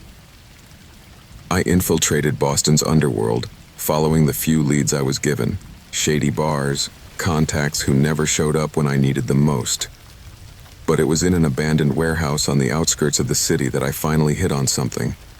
A vacant-looking man, dirty and haggard, told me about Reed, mentioning a place in New York where the sale of the virus was to take place in the next 48 hours. There would be my chance. The trail led to an office building in the borough of Manhattan, where Reed was scheduled to meet his buyers. As I approached the building, the weight of what I had to do fell on my shoulders. Paranoia crept into my mind. Every noise seemed amplified, every shadow, an imminent threat. I had to stay calm, keep moving forward, not let fear overpower me. I had trained myself for this, but the virus was different. It wasn't a bomb, not a conventional threat. It was something darker, more insidious. The very idea that it could end up breaking free and wiping out millions of lives made me shudder. The building was tall, dark, and perfectly desolate on a rainy night. No one knew I was there. No one was supposed to know. Reed's buyers, the men who wanted that bioweapon, were well connected. It was not an easy job, but I had no choice. I had to be fast, precise, and leave no trace. However, when I managed to infiltrate the building, what I found inside was even darker than I had imagined. There was a complex security system, but nothing I couldn't get around. I climbed the emergency stairs, avoiding the security cameras, until I reached the 17th floor, where Reed's office was located. The door was locked, but I wasn't alone. A few steps further, I heard whispers, movements that I could not identify. I wasn't prepared to meet anyone else in the room, but I was even more surprised when I saw what was going on inside. Reed was there, but he was not alone. On the table next to him was a small metal box, hermetically sealed. I knew what it was. The virus was inside, and he was handing it over to two men who, at first glance, didn't appear to be the buyers. They were not terrorists. They were something much darker.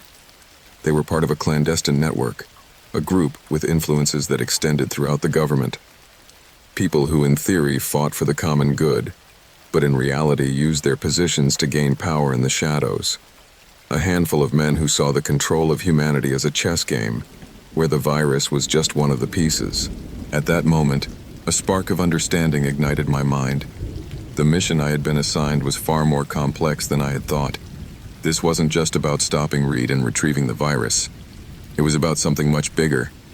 Someone within the agency's own ranks was protecting Reed, and this was all part of a larger conspiracy. The room was filled with tension. The men were arguing quietly about the terms of the deal. Everything seemed to fit. The virus, the exchange, the manipulation. What surprised me was how calmly Reed handled the matter. He wasn't nervous. He showed no sign of concern. It was as if he was confident that nothing could stop him. Time was running out. The clock was ticking relentlessly, and I knew I had to do something before it was too late. I quietly approached the office door. The air was charged, thick, as if something else was lurking. It was then that I felt the change in the atmosphere. A creak on the stairs. Footsteps. A thud echoed down the hallway. The men inside the room stopped, their eyes fixed on the door. In the blink of an eye, a gunshot shattered the silence. My heart stopped for a second. There was no time for hesitation. I had to act. I ran to the office, struggled with the door, and entered, unarmed but determined. The scene that unfolded before me was more chaotic than I had ever imagined. Reed was standing, pointing a gun at the men, but his hands were shaking. The men, on the other hand, didn't seem intimidated. I threw myself to the ground, dodging a bullet that skimmed past my face. Everything around me seemed to explode in a shower of glass shards, twisted metal, and blood. It was a mess, a nightmare. I was caught between two fires, and every second that passed brought me closer to death. But there was something that kept me going. I couldn't let the virus fall into the wrong hands. I had to stop it, even if it meant dying trying. I managed to pounce on Reed, knock the gun out of his hands, and let the virus fall under my control. A couple of seconds were enough for the chaos to end, for the danger to die down. But something was not right. In the distance, I heard police sirens approaching. It was too late. The conspiracy was not just the people in that room. The real enemy was yet to come. I ran for the exit with the virus in my hands, knowing that if they caught me, the world would end. My name is Henry Beckett, and I am the doctor for a small community in the mountains of West Virginia. I shouldn't have taken the job, I know. There is something in the air of this place, something heavy that drags the days and stretches the nights.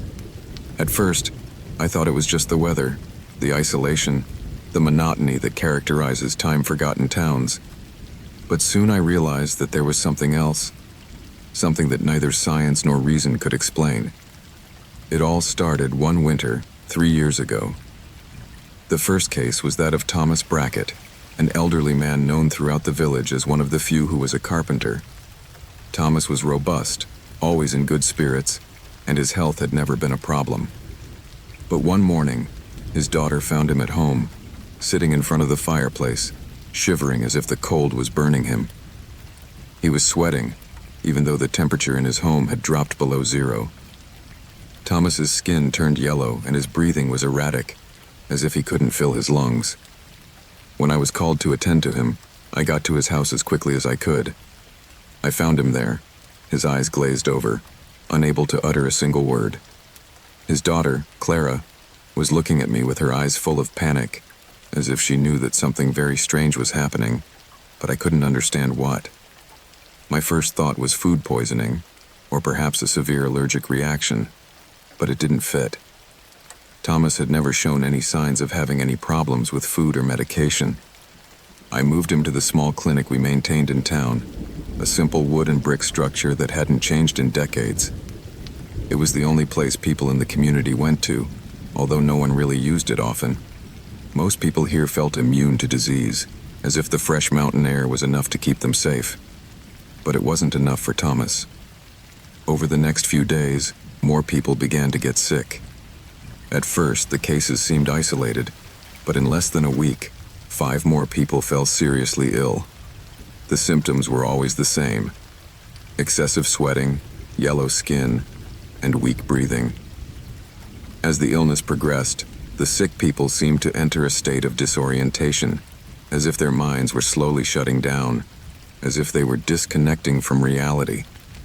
They didn't know who they were, they didn't recognize their families, and they couldn't stand upright. It was as if a dark fog had settled over their brains. I tried everything I knew. I took blood samples. I sent tests to the best labs in town, but I never got an answer.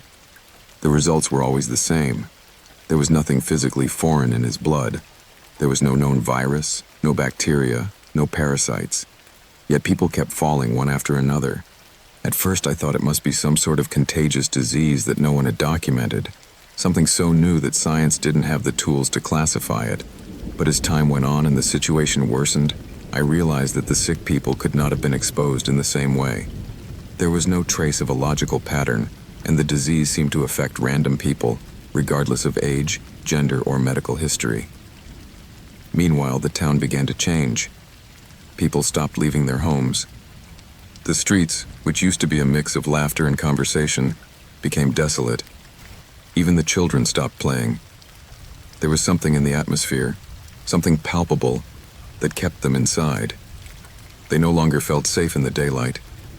Families gathered in their homes, fearful of what might be lurking outside. One of the first to fall was Reverend John Halloway. I knew him well. He was an older man and respected in the community. His health had been strong for most of his life, but despite his prayers, he fell into a deep state of confusion.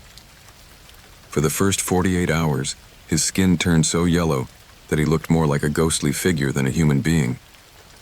When I checked him, I tried to find any sign of fever or infection, but there was nothing. It was as if his body had stopped functioning. Finally, he died quietly, without a single sign of pain. No one understood how or why. The mystery of the disease consumed me.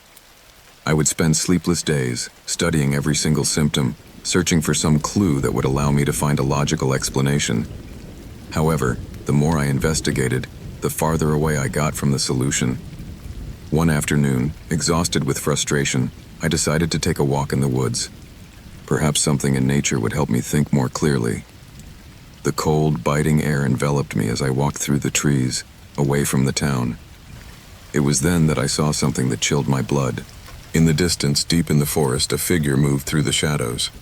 It was not an animal, nor a person I could recognize. It looked more like a shadow walking erratically, as if it had no fixed course, but at the same time it was moving with a clear purpose. Something inside me told me that I should not approach it.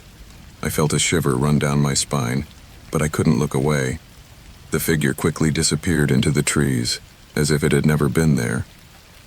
That night, as I tried to sleep in my house, the feeling of being watched did not leave me. I felt eyes on me, as if something was waiting for me to discover the truth. I decided to check the samples from the sick once more, but something strange happened when I opened the glass vials. The blood, which had been a normal color before, was now dark, almost black, as if something inside had died. It was not possible. Blood should not change color without a clear reason, but there it was, each sample, each of the vials, with a different consistency and color. I decided to return to the forest the next day, this time armed with a flashlight and a growing determination. I needed answers. What I found took my breath away. Deep in the forest, several miles from the village, was an old cabin. It was hidden among the trees, overgrown with brush and lichen. There was something strangely familiar about it, but I didn't know what. As I approached, I saw a strange mark on the door. a kind of symbol carved into the wood, as if someone had tried to hide it from the world. It was the same symbol I had seen in the blood of sick patients. My mind began to spin as I searched for some rational explanation. If something or someone was behind all this, I had to find it. I went into the cabin and searched through the clothes, the objects scattered on the floor, for any clues that would tell me what was going on. What I found was more terrifying than I could have imagined. In one corner, covered with dust, was a series of old diaries. I flipped through them with trembling hands and read the first few pages. It was a journal of someone who had lived in this place over 100 years ago, someone who had written about strange rituals, about diseases and cures that no one in the community understood. The last entry in the journal chilled me. It spoke of a plague that had ravaged the town in the past, a plague that no one could explain. It said that, over time, the people had disappeared, carried away by an invisible force, a disease that came from the forest itself. The last writing said that the disease would never die, that it would always return, fueled by oblivion and despair. The disease had returned. At that moment, I knew I could not save anyone. It was not something I could cure or even understand. It was something much older, something that was not to be dug up. But it was too late. People were still falling, and the whole town was beginning to dissolve under the shadow of a darkness from which no one could escape. The disease was not just biological.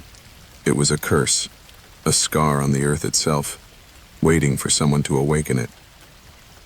I walked away from the cabin with a broken soul, knowing that the town of Beckett's Hollow would never be the same. Nor would I. My name is Samuel Holloway. My family has a long and murky history. The Holloway house has been in our family for more than a century, perched on a hill overlooking the landscape of the old town of Blackthorn. The house, built in 1880, is an imposing mansion, but it always had a strange air about it, as if the walls were imbued with secrets that didn't want to be revealed.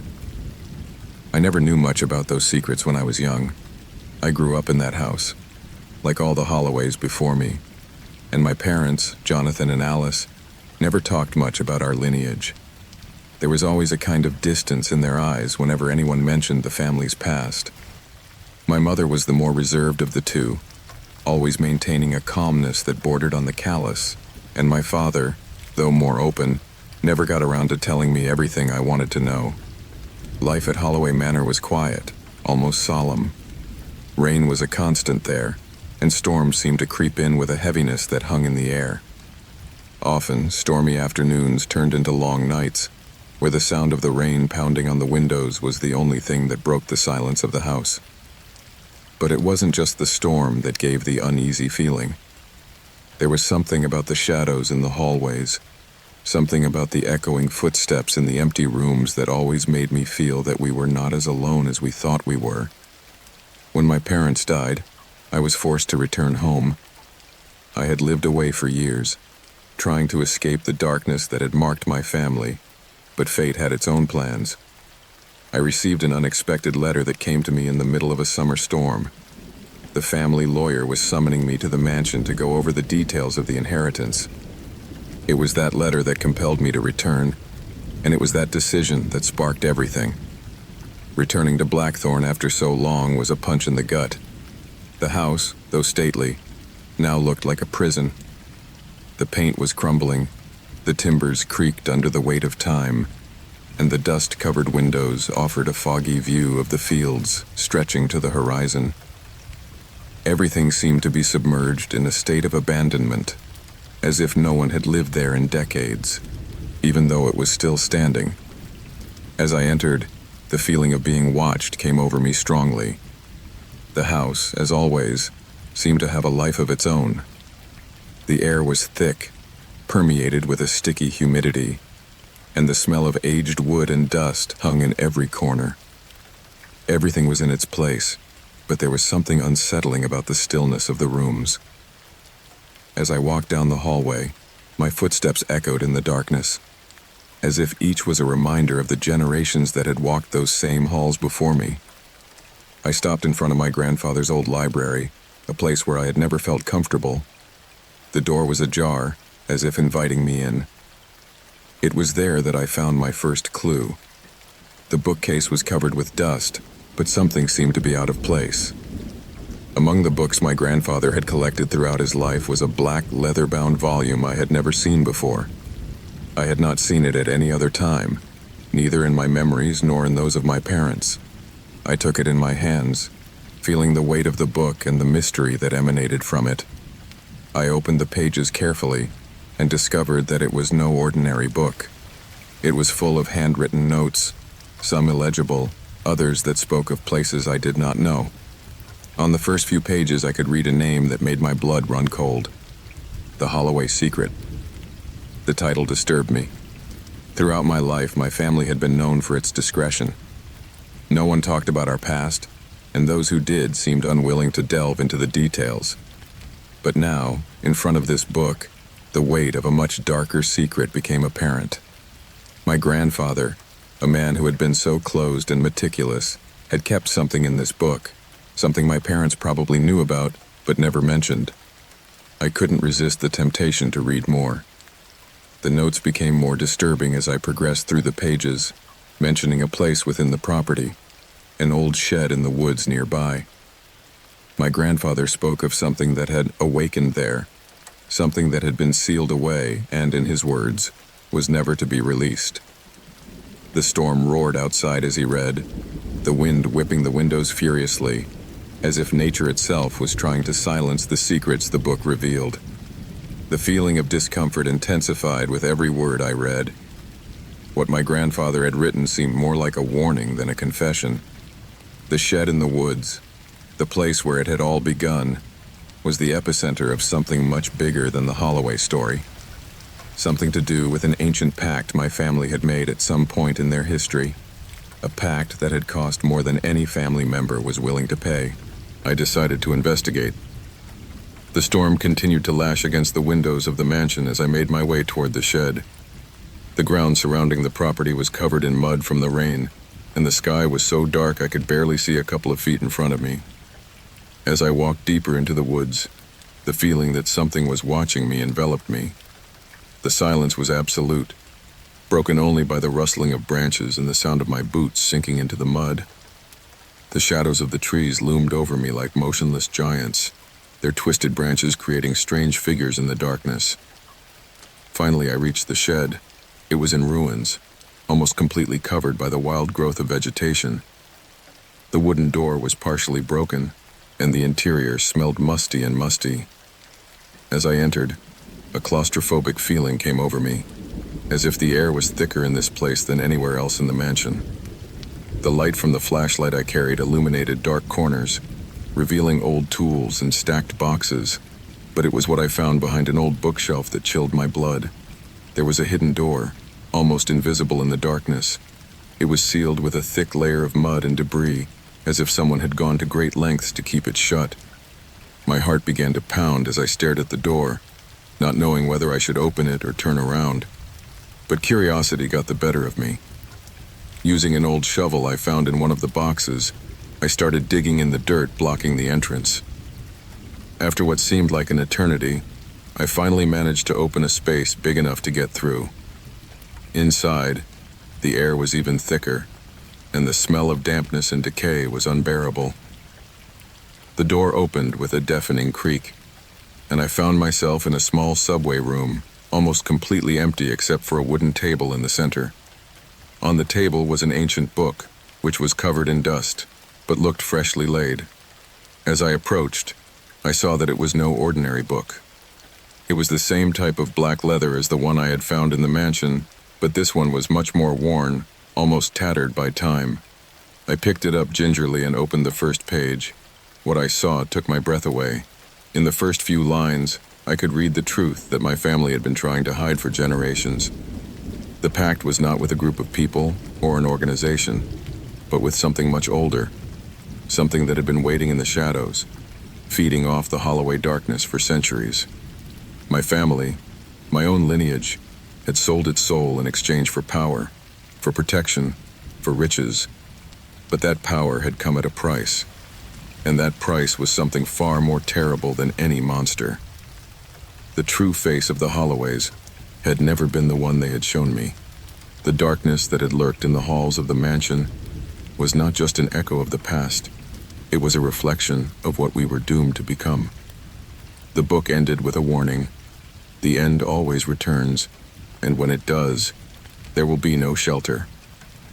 The storm outside was stronger than ever, and the sound of rain on the shed roof echoed like a drum in my head. I knew that what I had discovered could not be undone. My family's shadow was out in the open, and no matter how far I tried to run.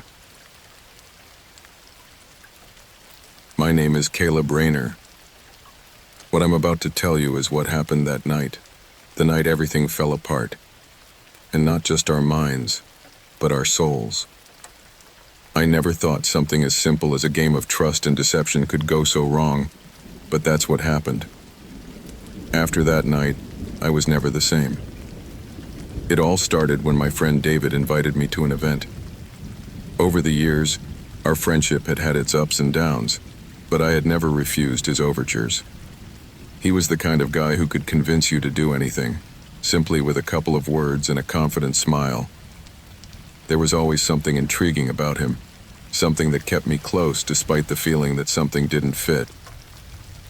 David had told me about a game, something he had heard about, something new and unique.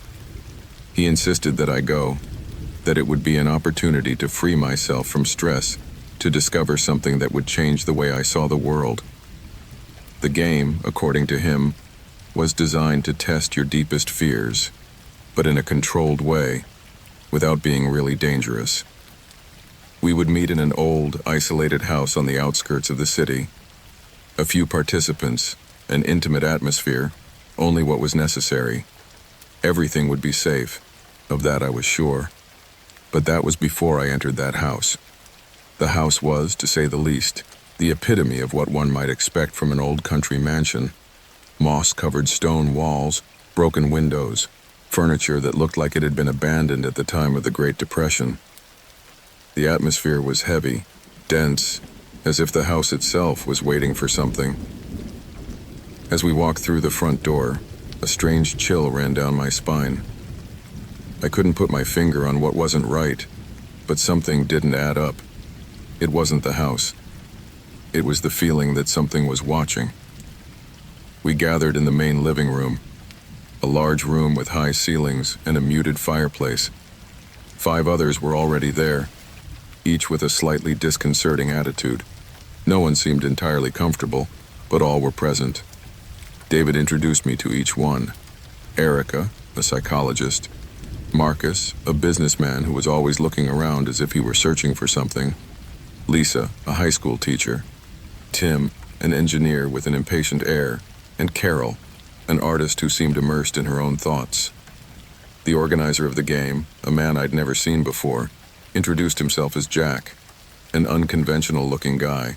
Long hair, dark glasses that he never took off, and a haunting smile that never disappeared from his face. He explained the rules to us simply. The game was about making tough decisions where we had to trust each other and accept the consequences of our actions. Every decision we made would affect everyone's fate, and the goal was to reach the end without losing ourselves. The first test began with something seemingly harmless, choosing who we would trust with our darkest secrets. We all had to write something on a piece of paper that the others didn't know, and at the end, someone had to guess who had written what. A trivial psychological game, I thought. We all participated, wrote our answers, and at first there didn't seem to be anything out of the ordinary. But as the evening progressed, the game began to get strange. The atmosphere became denser, the questions more personal, the challenges more disturbing. Jack took it upon himself to read our answers, but he didn't just read them. He analyzed them with a precision that made us all feel vulnerable. It was at this point that tensions began to arise, small frictions, nervous laughter, averted glances. The second test was more direct.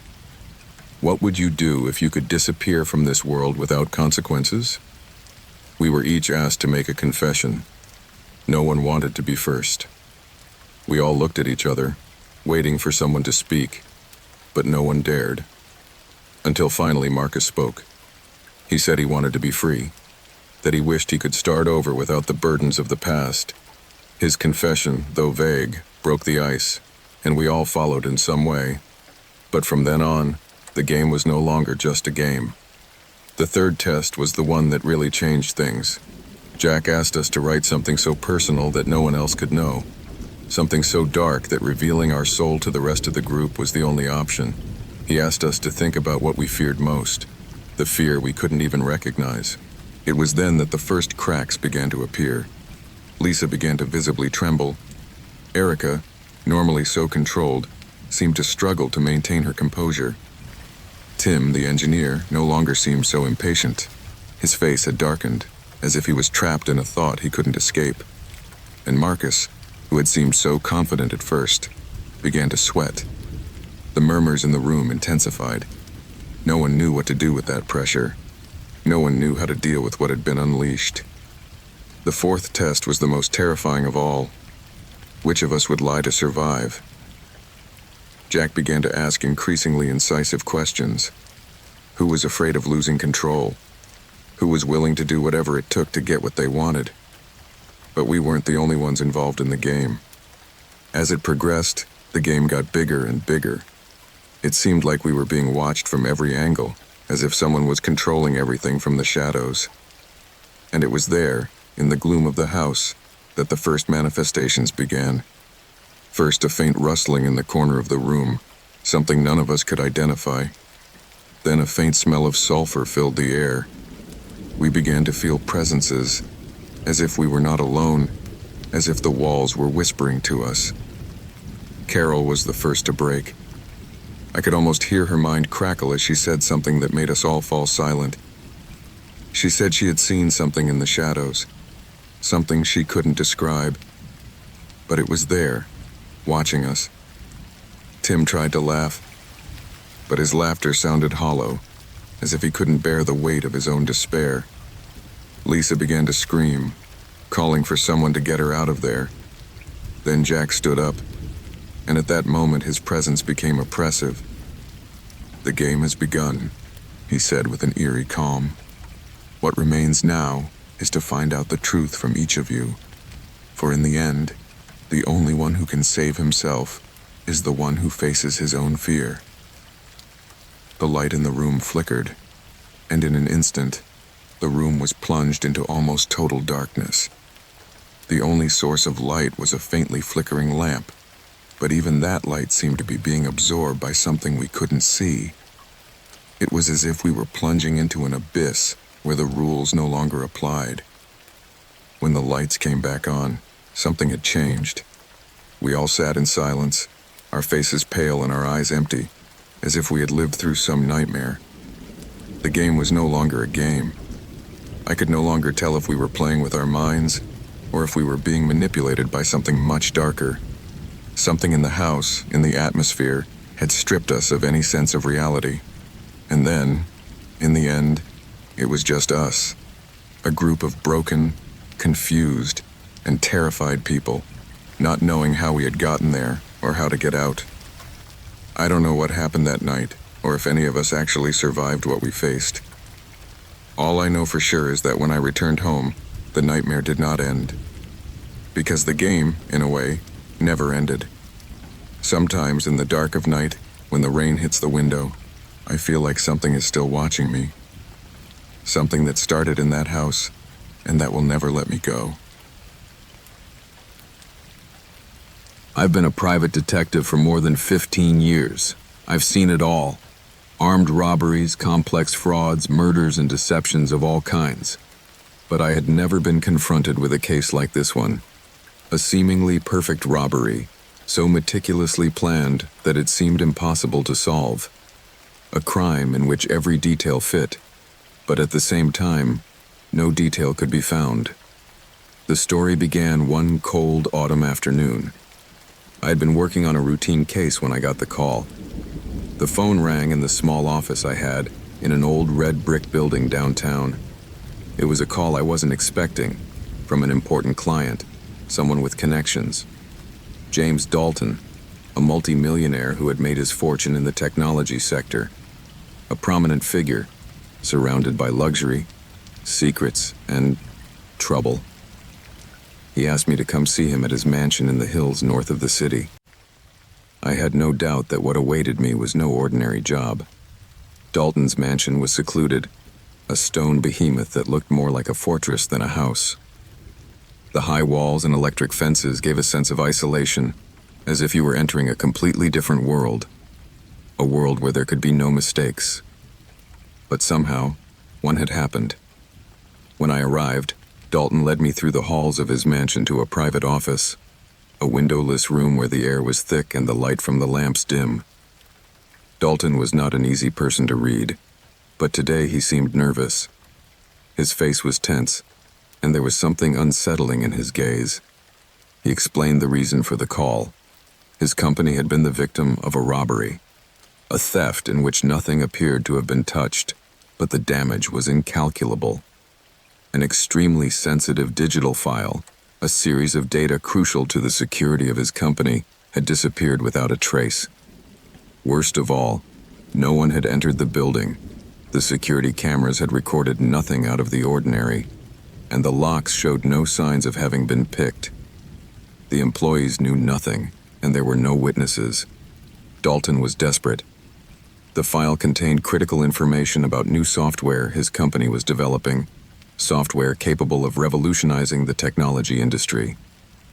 If that information got into the wrong hands, not only would he lose millions, but his reputation would be destroyed. So he hired me to solve it. I began my investigation that afternoon. The first few hours were routine, checking security cameras, questioning employees, looking for possible unregistered access. But everything seemed in order, almost too much in order. No one had entered through the back door. No windows were broken. Not even any suspicious movement had been detected inside the alarm system. But what puzzled me most was the mansion staff.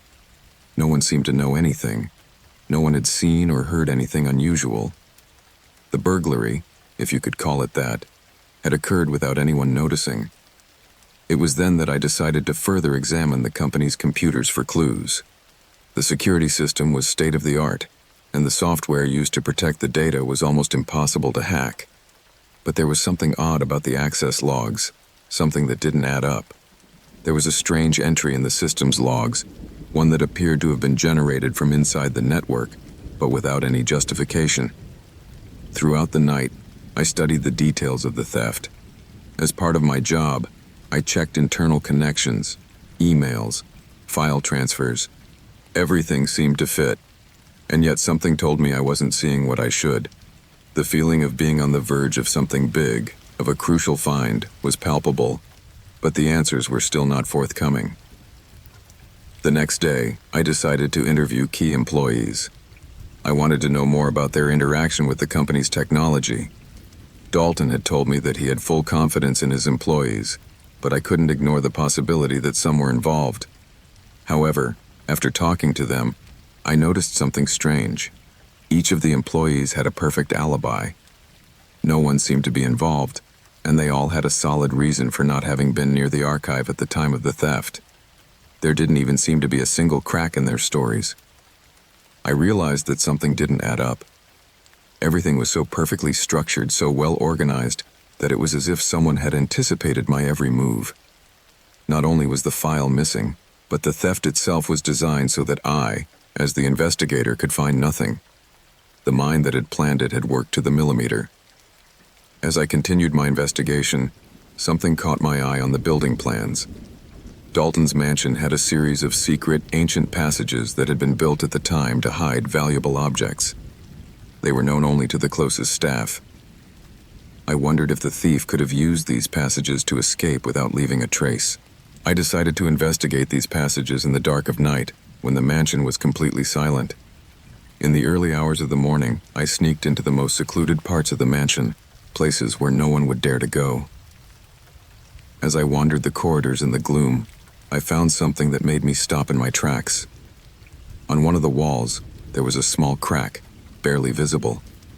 After pushing one of the stones in the wall, I discovered a secret entrance. Inside, the air was thick and heavy.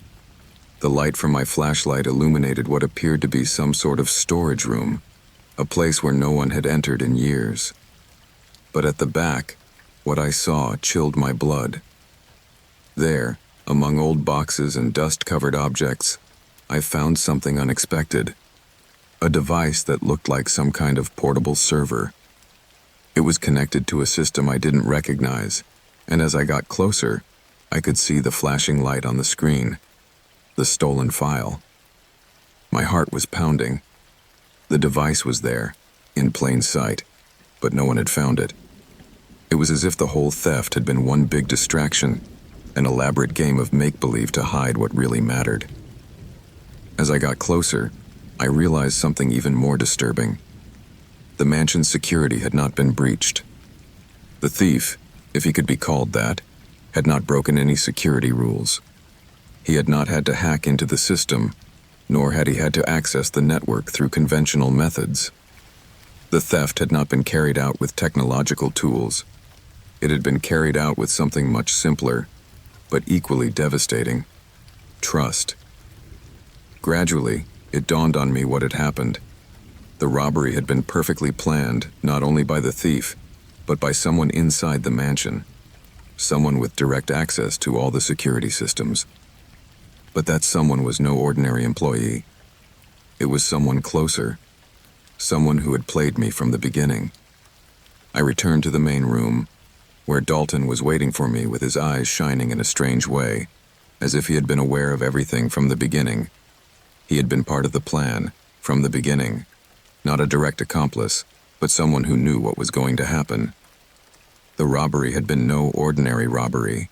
It had been a strategic move to achieve what really mattered: the total destruction of his company. When I confronted him, there were no surprises.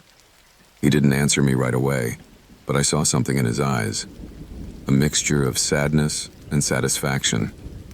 He knew the game was over, and he had won. For him, it had all been a perfect game.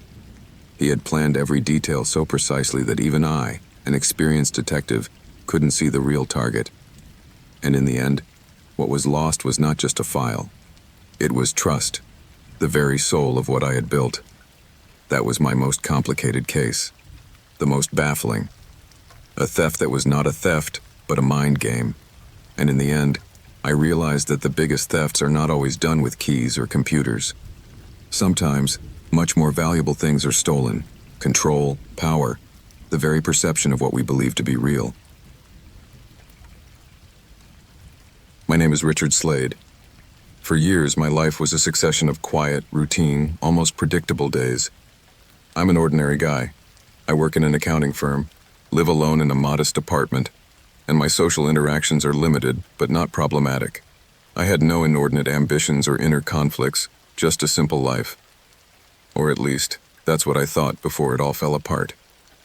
It all started one gray autumn morning when an email landed in my inbox.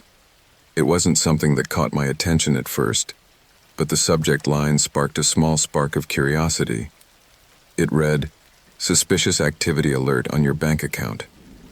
An automated message, one more of those that financial institutions send from time to time to make sure we are not being victims of fraud. However, something inside me prompted me to check further.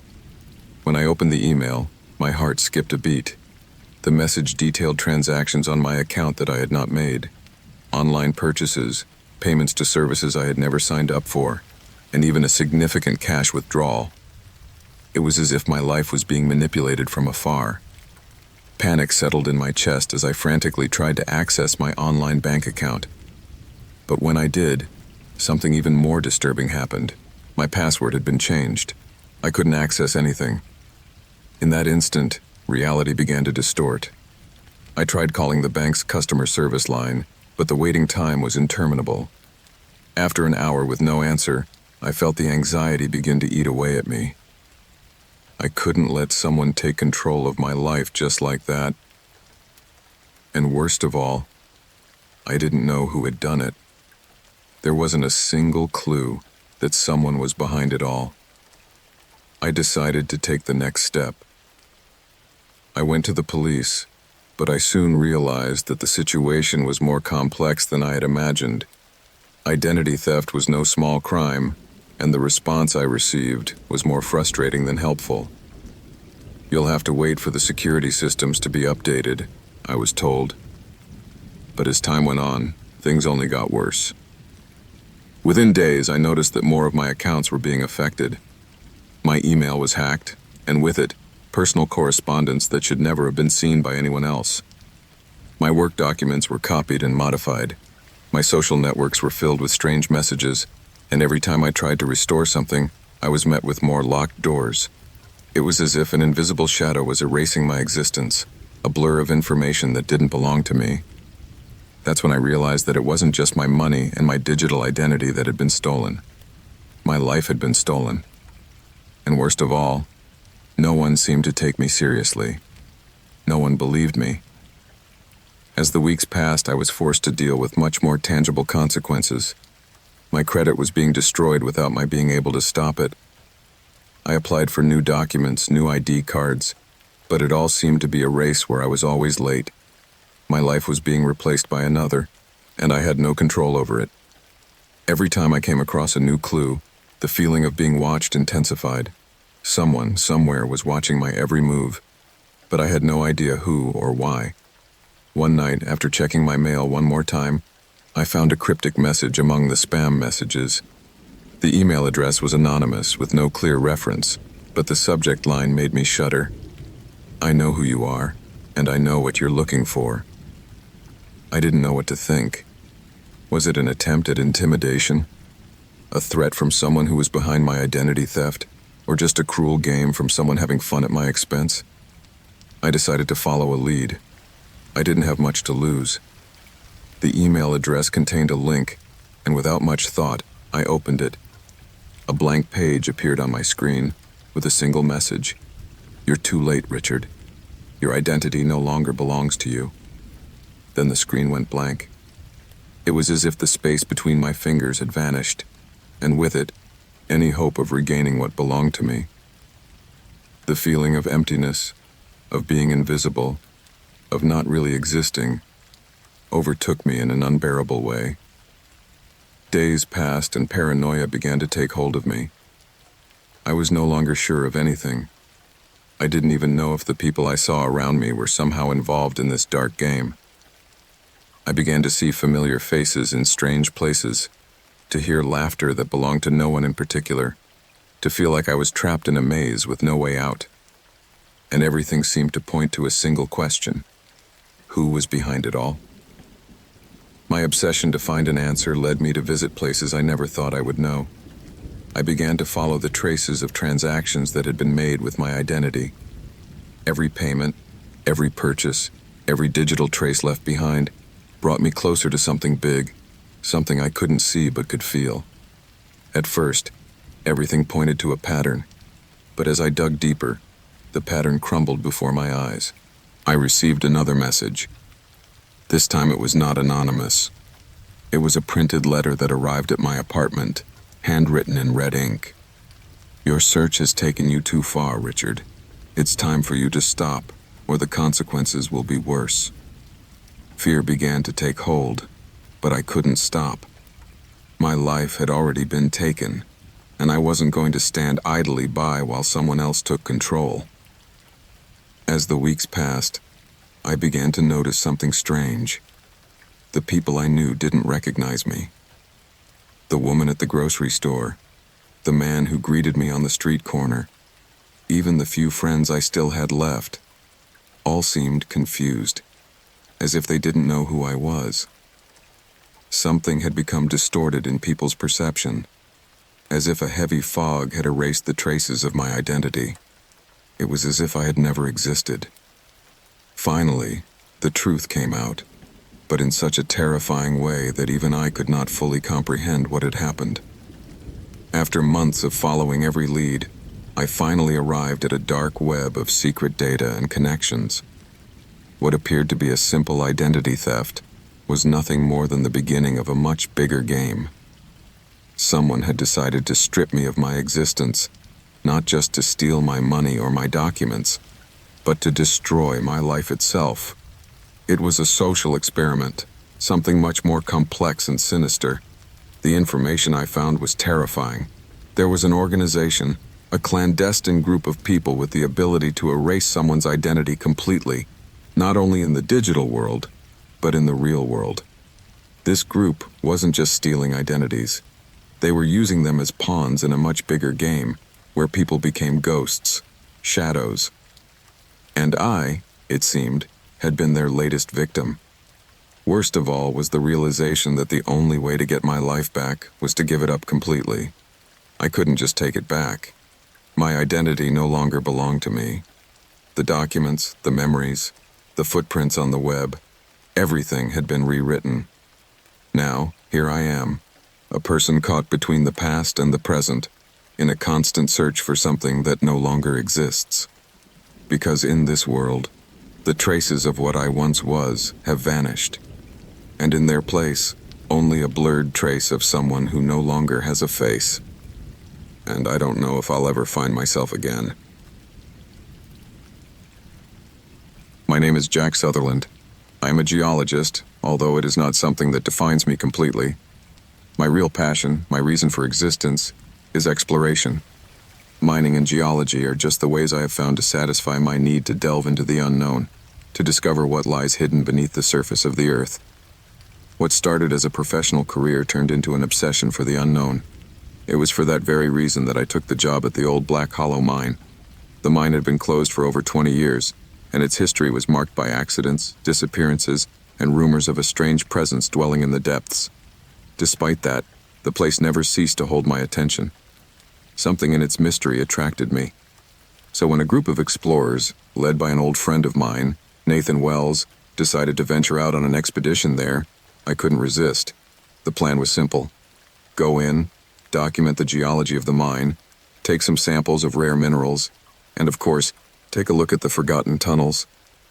Nathan had talked about the possibility of finding new veins of valuable minerals, and although I wasn't sure what we would find, I was driven by the desire to discover what the old miners had left behind. It was a cool autumn morning when we arrived at the mine entrance. The place was shrouded in a layer of thick fog that gave the landscape a gloomy appearance. The Black Hollow mine was surrounded by an air of abandonment. The rusty rails and moss-covered stone walls told stories of a time long gone. As we prepared to enter, Nathan, who knew the mine like the back of his hand, explained the routes we would take and the risks involved in the terrain. At first, everything went as expected. We walked through the tunnels, illuminated only by our flashlights, while examining the rock walls, recording data and taking some samples. The mine seemed safer than its reputation had led us to believe. The dampness in the air and the sound of our footsteps echoing in the empty corridors were the only signs of life in the place. But something wasn't right. Something felt strange, like a pressure in the air that could not be ignored. As we descended deeper into the labyrinth of tunnels, the sounds around us began to change. The rustling of tools, the echo of our voices, everything became distorted in a way that made me uncomfortable. It was as if the mine was alive, listening to us, watching us. It was around the third hour when we came to a section of the mine that was not on the old plans. A narrow, cramped, dark passage that seemed to have been sealed off long ago. Nathan, always enthusiastic and confident, suggested that we move on. And although something inside me told me that we should turn back, the desire to discover something new urged me to continue. The tunnel led us into a deep chamber, a vast natural cavern whose boundaries were lost in the darkness. The air was thick, stale. There was something strange about the cave. As we moved forward, one of the group, Travis, the youngest of us, pointed to something on the wall. It looked like an engraved symbol, something ancient and weathered by the passage of time. No one in the group knew what it meant, but we all looked at it with an uneasy feeling that quickly took hold of us. It was as if that mark, that warning, had come to us from the past, asking us to stop. Despite that uneasy feeling, we continued exploring, and that's when everything began to fall apart. A dull rumble, like a tremor, caused the ground beneath our feet to shake. At first it was slight, but soon the vibration intensified. The sound of crumbling rocks, the creaking of the structure, made us panic. We tried to run, but the tunnel began to collapse, and in a matter of seconds, everything went dark. The earth swallowed everything we knew, and we fell into the void. I don't remember much of what happened next. All I know is that when I woke up, I was in what seemed like a deeper passage of the mine, my head groggy and my body aching. There was no light, only the sound of gasping breaths, the echo of our screams in the distance, as if we were being watched. My flashlight was gone, and so was everyone else's. We didn't know where we were. We didn't know where we were. We didn't know how many of us were alive. At first, we tried to communicate, to make noise so the others could find us, but the echo faded into nothingness. I tried to remember the path, the passages we had traveled, but confusion was taking hold of me. And then, we heard it. A muffled sound, like a dragging. Something moving in the darkness. At first, I thought it was the sound of more rocks falling, but I soon realized it wasn't the sound of an avalanche. It was the sound of something slithering, breathing in the gloom. A low, almost inaudible whisper that surrounded us. Nathan was the first to panic. He started to run, to scream, to try to find a way out, but all he did was to run deeper into the darkness, away from us. We tried to follow him, but the walls seemed to move. The tunnel was narrowing, the rocks were creaking, and the cave was alive. After what seemed like hours, a faint light appeared in the distance. I didn't know if it was my mind playing tricks on me, or if there really was something beyond. My heart was pounding as I approached the source of that light. Soon, I saw what had caused the glow, an opening in the cave ceiling, a crack where the light from our flashlight could filter through. But what I saw next paralyzed me. Standing next to the crack was something I could not describe in words. A being, a shadow, not human, slithering across the rocks as if it were part of the cave itself. It had no definite shape, and yet I felt that it was watching me, that it sensed my fear. At that moment, I understood that something had awakened in the mine, something that had been waiting for us to arrive. The mark on the wall, the tremors, the collapse. It had all been part of a plan. I ran, without thinking about what I was leaving behind. My body moved by inertia, pushed by terror. Finally, I found the others. Some were in shock, others wounded, but we all shared the same sense of dread, of being hunted. We decided that we had to get out of there, that there was nothing worth exploring anymore. The return was slow, tortuous. We moved in complete darkness, guided by the sound of our footsteps and the crunching of rocks. The air grew thicker as we neared the exit, but I couldn't stop looking back. The feeling that something was chasing us wouldn't leave me alone. The sound of the crawl, the low whisper that seemed to come from the bowels of the earth followed us.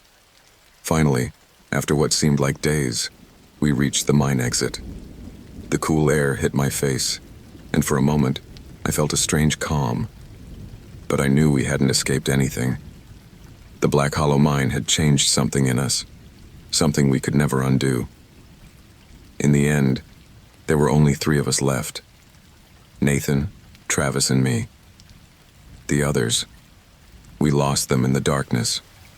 We didn't know what had become of them, whether they were dead or still trapped in some corner of that subway abyss. The mine had consumed us, and there was no way of knowing if we would ever understand what really happened there. But one thing was clear. We were never going to be the same again. The cave had left a mark on us that would never go away, and the darkness was still with us. My name is Alan Carter. For most of my life, I've been ordinary. I have never been interested in fame or wealth, and the friends I have had have been few, but always reliable. I can say, without false modesty, that my life was in balance. Until I met Michael. Michael Flynn came into my life years ago, when we were both young. I was 22 years old and looking for something to give meaning to my routine. Michael, at the time, was an intriguing presence. A quiet guy, but with a calm way of looking at the world that immediately captivated me. We met in a bookstore, looking for the same books on philosophy.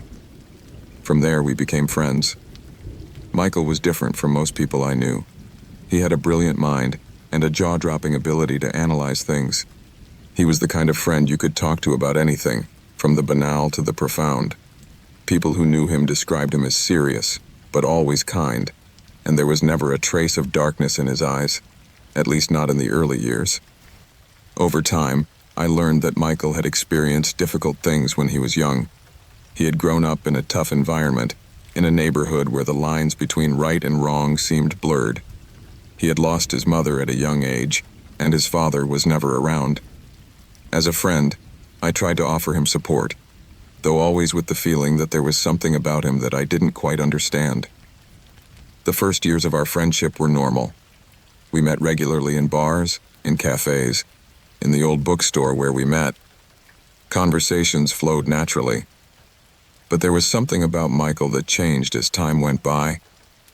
He began to become more reserved, more distant. For a while, he stopped calling me as often. Sometimes I would see him walking the streets, always alone, his face more somber than usual. In fact, I remember that in those days I saw him talking to many people, but always briefly, as if his words were empty, as if he were there without really being there. It was then that strange things began to happen in the city. From one moment to the next, a series of murders terrorized our small community. The victims were young women in their 20s and 30s who disappeared without a trace. The bodies never turned up immediately, but as the days went by, the police found remains in out-of-the-way places, almost always on the outskirts of town, in the woods, or in the sewers. As the investigation progressed, the details became more obscure. The victims did not appear to be related to each other, and although there was evidence of a struggle where the bodies were found, there were no clear footprints, no obvious traces of a suspect. As a close friend of Michael's, I found myself caught up in the city's growing paranoia. Without meaning to, I began paying attention to everything going on around me, studying the news and listening to the rumors that were circulating. No one seemed to know who was behind the murders, and the police were stuck in a dead end. But worst of all was the growing sense that the killer might be much closer than we imagined. In my mind, there was always something that didn't add up. Eventually, the disappearances stopped, but the anguish in the city persisted. People looked around with suspicion. Some neighbors began to talk to each other, but never came to any conclusion. The police had little progress, and rumors of an uncontrolled criminal mind continued to grow in the streets. But I never imagined that my own life would be connected to all that, until something happened that changed my view of everything I knew. One night, while going through some old photographs in my apartment, I got a call from Michael. He was calling much less than before, and that night there was something different in his tone. Although his voice still sounded calm, there was an underlying tension, as if he was on the edge of a precipice, something I had never sensed before. He wanted to meet me. We agreed to meet at a bar downtown, the same one we used to go to when everything seemed simpler. When I arrived, Michael was already there, waiting at a table in the corner. His face was thinner, his eyes darker than usual. Something about his presence made me uncomfortable, as if the air between us was charged with something I couldn't identify. I sat across from him, trying not to let the silence stretch too far. Michael didn't say anything at first, just stared at me with an intensity I couldn't explain. That's when, without warning, he started talking. He told me things that at first I didn't quite understand. He talked about his life, about his years in the city, about the people he had met. But his words did not match the person I thought I knew. He referred to himself with a coldness that chilled my blood. He seemed to talk about his life as if it were that of an outside observer, as if he didn't feel a part of it, or worse, as if he didn't value it. At first, I tried to understand what he was saying. She was talking about difficult moments in her past, about people she had known, about victims she had observed without intervening. At first, I thought it was a metaphor, but when he mentioned the murdered women, when he spoke of details that only the killer would know, my stomach twisted.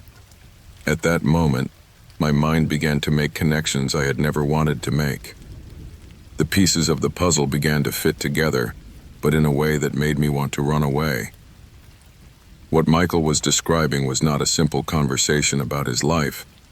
It was a slow-motion confession.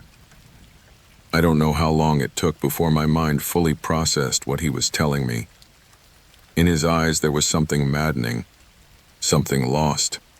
It was as if he was talking about someone else, someone distant, as he watched my reaction with a terrifying calmness. I couldn't take it anymore. My body began to react, and everything I had thought was friendship, camaraderie, trust, began to crumble. Michael was not the man I knew. He wasn't the friend who had been by my side for so many years. He was the killer. My mind could not process what I had heard. Michael wasn't just a friend who had had a hard life. He was a monster, a predator who had been among us all along. At first, I felt betrayed. Then, I felt scared. And in the end, I felt guilty. Guilty for not having seen it sooner. Guilty for not having noticed the signs. Guilty for having been so naive. When I got up to leave, Michael stared at me, as if he was waiting for me to say something, as if he already knew what I was going to do. My head was in a whirlwind of emotions, but something told me that if I stayed any longer, I would never get out of there alive.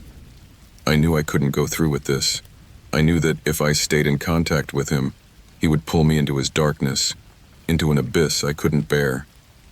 That night, I walked away from Michael forever. The city was not the same after that conversation. The weight of what I had discovered still haunted me. I couldn't tell anyone what had happened. No one would believe me.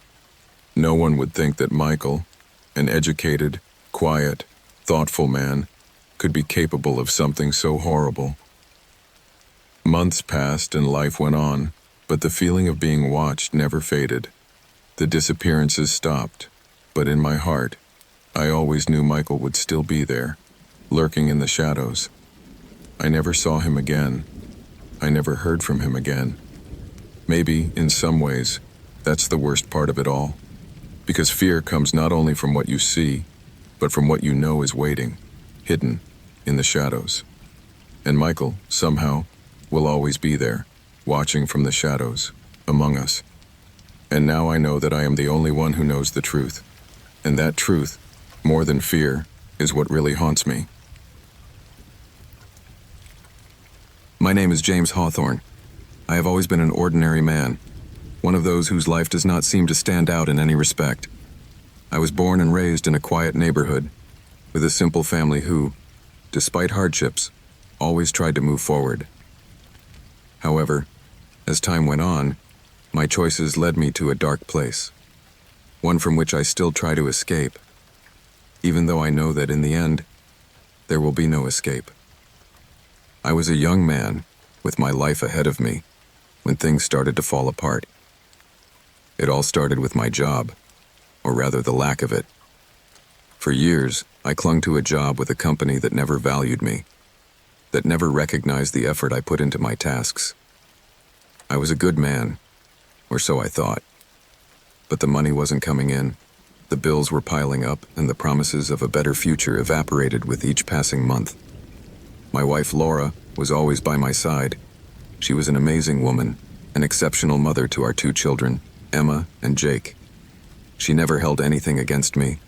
She always said that we would overcome the difficulties, that the problems were just a stage in our life. But I didn't see it that way. As time went on, despair began to consume my mind, like a dark fog covering everything. Debtors began to call constantly. Threatening letters came to our door more frequently. I felt the pressure like a stone on my chest. I was trapped in a maze from which I could not find my way out. I had no job, I had no money, and my pride, the same pride that had led me to refuse offers of help, prevented me from borrowing money or turning to relatives to get out of the hole. Laura didn't understand why I was so distant, why I was so closed in on myself. Every time I saw her eyes full of concern, something in me cracked, but a spark of despair also ignited, as if my life was a lie that I could no longer sustain. One night, after a particularly bitter argument, when Laura asked me what I was going to do to change our situation, I felt like the world was crushing me. In my mind, the only way out was to run away, to disappear, to run away from everything. Maybe, if I got far enough away, I could escape the problems, the pressures that dragged me down every day. Maybe, by getting away, I could find a way to put my life back together, to start over without the heavy burden I was carrying. That very night, I made a decision that would change my life forever. Without saying anything to Laura, without even thinking about the children, I took what I could, put a couple of changes of clothes in a backpack, and left the house in silence.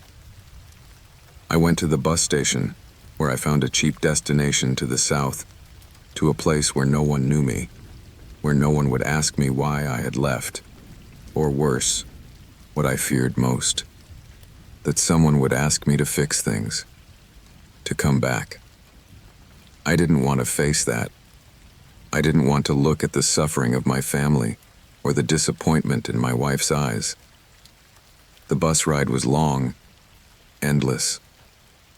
As the city was left behind, I felt as if a part of me was falling apart, as if my identity was dissolving into thin air.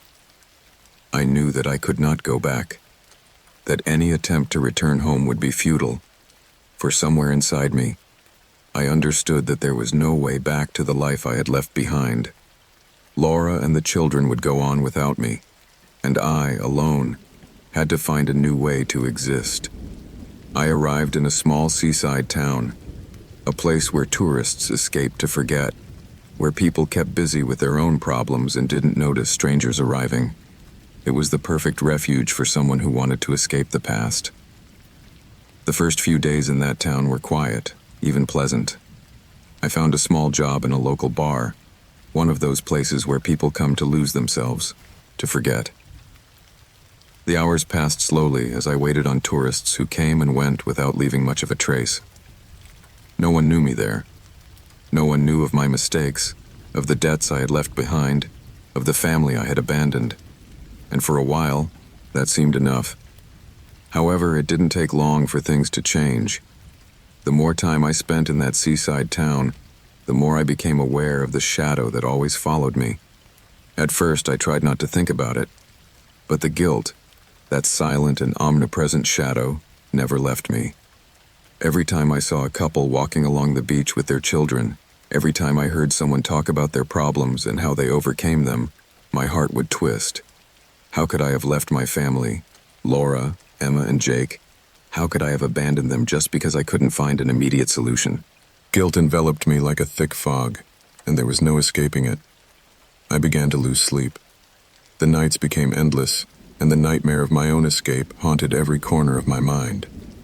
Some nights, I would wake up sweating, shivering, with the feeling that someone was looking out the window of my small room, as if Laura was there, waiting for me to return.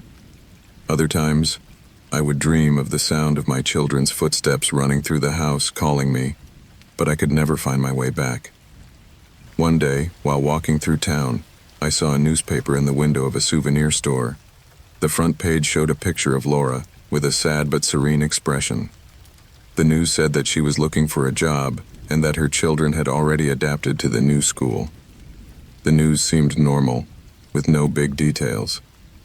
But the look in Laura's eyes pierced me like a dagger. It was as if I could feel her pain, her emptiness, that uncertainty that had surely invaded her life after my disappearance. It was at that moment that reality hit me with full force. What I had done was hopeless. I had left behind my family, the people I loved the most, without any explanation. I had run away without thinking of the consequences, without understanding the pain I would leave in their place. And now, here I was, lost in a seaside town, trapped by my own cowardice, unable to return home, unable to face the truth of my decisions. That night, as the wind battered the windows and the rain began to fall hard, I found myself at the bar counter, staring into the void. The place was empty, as always at that hour, but my mind was filled with noise. I felt that my body was not mine, that my hands, my thoughts, no longer belonged to me. I had made the most cowardly decision of my life, and now I was paying the price. I decided to go to sleep early that night, but sleep never came. In my mind, images of my family kept spinning relentlessly. My children running around the yard, laughing, calling out to me. Laura waiting for me at the door, heartbroken. I could no longer live with this weight. I couldn't keep running away from something that can't be left behind. So that same night, as the storm raged outside the little cabin I had rented, I made a decision. I had to go back. I had to face what I had done. It didn't matter if Laura hated me, if my children wanted nothing to do with me. What I had done was irreversible. But I had to face the consequences, because I could not live with this burden, with the idea that I had run away without fighting for what really mattered. At dawn, I grabbed my backpack, the same one I had used when I left everything behind, and headed for the bus station. I knew the trip back would be long, full of fear, but I also knew it was the only thing I could do. I had no idea what awaited me when I returned home, but something inside me told me that I had to face it, that I had to be the man my children needed, even if it meant facing the suffering I had caused myself. My journey back was silent, a journey of regret and reflection. The city I had left behind seemed distant now, unreal, like a bad dream from which I had awakened too late. But I could not afford to run away again. And although I didn't know if my family would accept me back, at least I could say that I was back, that I had finally faced the shadows I had left behind. My name is Robert Graves. You may have heard of me, if you have ever been interested in the stories of those who tried to escape from the most impenetrable prisons in the country. I am not an important man in the common sense of the word, but my name is still remembered in the mutterings of the guards and on the sweat-stained walls of Blackthorn Prison. This is my story, the story of how I came to be trapped in the darkness of Blackthorn and how I planned my escape attempt. I always knew something like this was going to happen. After all, it wasn't my first attempt. However, the time most remembered wasn't the first or the second. It was the third, the one that came when all seemed lost, when all eyes were on me, and the doors to my destiny seemed closed forever. It all started 5 years ago when I was arrested. It was not a particularly spectacular crime. I didn't kill anyone, nor did I rob banks. I did, however, get into something darker and more dangerous, the kind of thing you can't forgive, no matter how remorseful you are. I was involved in illegal insider trading. It didn't take the police long to find me, and by the time they did, it was too late to cover it all up. The trial was quick, and so was the verdict. Guilty. 25 years in Blackthorn, the maximum security prison. The first year was the worst. I never got used to the routine, the stale food, the bone-chilling cold, and the brutality of the guards. Blackthorn was not like other prisons. There, life had no value, not even to the officers. And of course, there was the constant surveillance, the cameras in every corner, the dogs, the walls, the electrified fences. Escape attempts were not something to be done lightly in a place like that. But desperation is a powerful engine, one that pushes you to do things you didn't think you'd be able to do. The idea to escape came to me after a couple of years of being in the cell. At first, I was just thinking about surviving, just hanging on. But as time went on, the idea began to take shape. No one at Blackthorn lets you be neutral. You become part of the system, one way or another. I decided that the only way out was to forge an alliance with those who had the power, the most dangerous criminals in the place. There was a guy named Harris, a man in his 50s, who had been in prison for almost 30 years. He was the leader of a small gang inside the prison. People who didn't care about anything, neither the law nor the consequences. Harris had access to resources I couldn't even imagine. He knew how to move without being seen, how to manipulate the guards, and how to get what you needed when the system denied you. In a place like that, power is the only language spoken. So I began to approach him without arousing suspicion. It wasn't obvious. I didn't want others to know I had plans. Everything had to be discreet, and Harris quickly understood that. After months of conversations, of discreet gestures, Harris agreed to help me. Of course, everything has a price, and mine was to give him and his gang the information I got from the other prisoners. I didn't like the idea, but at the time I didn't care. All I wanted was to get out of there. By then, I was no longer the person I had been when I arrived. Desperation and fear had changed me. There was no turning back. The plan began to take shape on lonely nights in my cell. While the others slept, I stayed awake, sketching on crumpled pieces of paper, tracing lines and routes on maps I obtained through bribes. Blackthorn was a prison made to hold the worst criminals in the country, but even such a place was not safe from corruption. Guards took bribes and turned a blind eye. I learned all the access routes, the blind spots, the hours when patrols were less strict, the weak spots in the walls and doors, everything I needed to know to make my move. Finally, the day arrived. Everything was ready. For weeks I had been stockpiling supplies, stuffing small items into my cell. A small flashlight, a rope, a couple of tools I obtained with the help of Harris's contacts. The date had been set. It all depended on no one noticing anything out of the ordinary. And for a while, everything seemed to go smoothly. The night of the escape began like any other. Rain lashed against the prison windows, creating a dull sound that filled the air.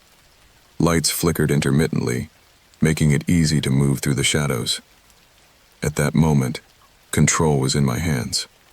The last thing left for me to do was to get through the inner streets of the prison and into the secret tunnel system Harris had prepared. But something went wrong. When I reached one of the blind spots, one of the guards, a burly man named Roberts, saw me. He didn't say anything, but something in his gaze made me understand that he had noticed something wasn't right. At that moment, fear gripped me, as if life itself was on hold. I could not stop. If I did, all would be lost. I ran as fast as I could, my footsteps echoing in the empty hallway. I felt my heart pounding in my chest. The lights kept flickering, as if the electrical system was failing. I reached the tunnel with my lungs burning from the effort. I knew that if I reached that secret exit, freedom was within my reach. But luck was never on my side. Just as I entered the tunnel, I heard footsteps, the footsteps of approaching guards. I couldn't see them, but their presence was there, like a shadow looming over me. My instinct told me I had to run faster, that I couldn't stop now, but I knew that every second that passed brought me closer to being caught. In the end, it wasn't the escape that stopped me, but the betrayal. Not from the guards, not from the prison. It was Harris. The man I had trusted. The man who had offered me a way out. Had sold me out. As I ran through the tunnel, I felt a pressure on my chest. Something inexplicable. As if someone had laid a cold hand on my soul. Someone who knew the plan. Someone who knew where I was going. When I reached the last stretch, the door was closed. It was not the door to the exit. It was the door to hell. The guards were waiting for me, and Harris was there, watching me from the shadows. I don't remember how they arrested me again. My body was exhausted, my mind dulled by despair and fear. All I know is that when I awoke, I was back in my cell. The dream of freedom had vanished, and the reality was even bleaker. Now, years later, in a much darker, much more isolated cell, I understand that I will never escape. The system is bigger than any man. The betrayal is deeper than any tunnel. And worst of all, the traces of my escape attempt remain in every corner of Blackthorn, in every whisper between the bars, and in every step I take toward death. The escape was not just from prison. It was from my soul. And now, there's no way back. When I think of that summer, the first thing that comes to mind is the calm, the stillness of the island, the sound of the sea crashing against the rocks, the gentle breeze caressing my face. We had chosen Bellwood Island for its isolation, an ideal place to escape the noise and rush of everyday life. Just me and my family, no worries, no schedule. Paradise, or so we thought. It was our first time there. Emily, my wife, and I had decided we needed a break. With work and daily responsibilities, we had barely had any time for ourselves. So, after much discussion and planning, we booked a house near the coast. The idea was to relax, to enjoy the little things, the warmth of the sun, the soft sand between our toes, the long walks in the forest. We wanted to make the trip an unforgettable experience for our daughter Lily. She was only 6 years old, and her eyes sparkled with excitement from the moment she saw the house on the map. The house was far from the city, located on a small promontory of land jutting out into the sea. There wasn't much else around, just a few villas scattered along the coast, all of them occupied by tourists who, like us, were looking to escape the routine. The tranquility was almost eerie. The only signs of life were the trees swaying in the wind and the birds squawking in the distance. And of course, the sea, ever constant, ever present, with its unmistakable salty aroma. The first few days were perfect. We started our mornings with long walks on the beach. Lily would run along the shore, collecting shells and screaming with excitement every time she saw a crab or some sea creature. Emily and I would walk beside her, watching her get lost in her games. Sometimes we would just look at her and smile at each other, knowing that we were doing the right thing, that we were creating memories that would last forever. But as the days passed, something strange began to happen. Something I couldn't identify at the time, but it became more and more palpable. It was a slight sensation at first, a touch on the skin, a cold draft that had no explanation. I thought it was the accumulated stress of the previous months, the fact that we were out of our usual environment. But as time went on, that uneasy feeling grew, as if the island had a presence of its own, as if we were not alone, although I saw no one else. The day everything changed began like any other. We woke up early, had breakfast on the terrace of the house, looking at the sea. Lily was particularly excited that day, as if something was calling her. After a while, we decided to go for a walk in the forest surrounding the island. Emily and I thought it would be a good idea, something different to see the landscape from another angle. Lily, of course, was eager to go. She ran for the door, jumping for joy. The forest was thick and dark, even though it was early morning. There was something shadowy in the air, something you couldn't touch, but it surrounded you like an invisible mist. There was not much life, only the trees that stood imposing, like giants watching silently. Birds rarely sang, and the crunching of the leaves under our feet was the only thing that broke the silence. Lily ran ahead, as she always did. She couldn't sit still for a second, always exploring, always looking for something new. Emily and I followed her at a safe distance, enjoying the walk, but with that strange feeling in the air that just wouldn't go away. I clearly remember the moment I lost sight of her. There was a bend in the road, a small trail that faded into the trees. Lily had been running ahead, as usual, and I had stayed behind, staring at something on the ground. A rotten piece of wood, perhaps. When I looked up, I no longer saw her. I looked at Emily and saw the same confusion on her face that I felt. We started calling her name, jokingly at first, thinking she had hidden to scare us. But we soon realized that something wasn't right. The area was completely silent. There was no response. No wind, no trees, no animals. Just the most absolute silence. We started walking faster, calling louder. All we had was the sound of our footsteps and the echo of our own screams.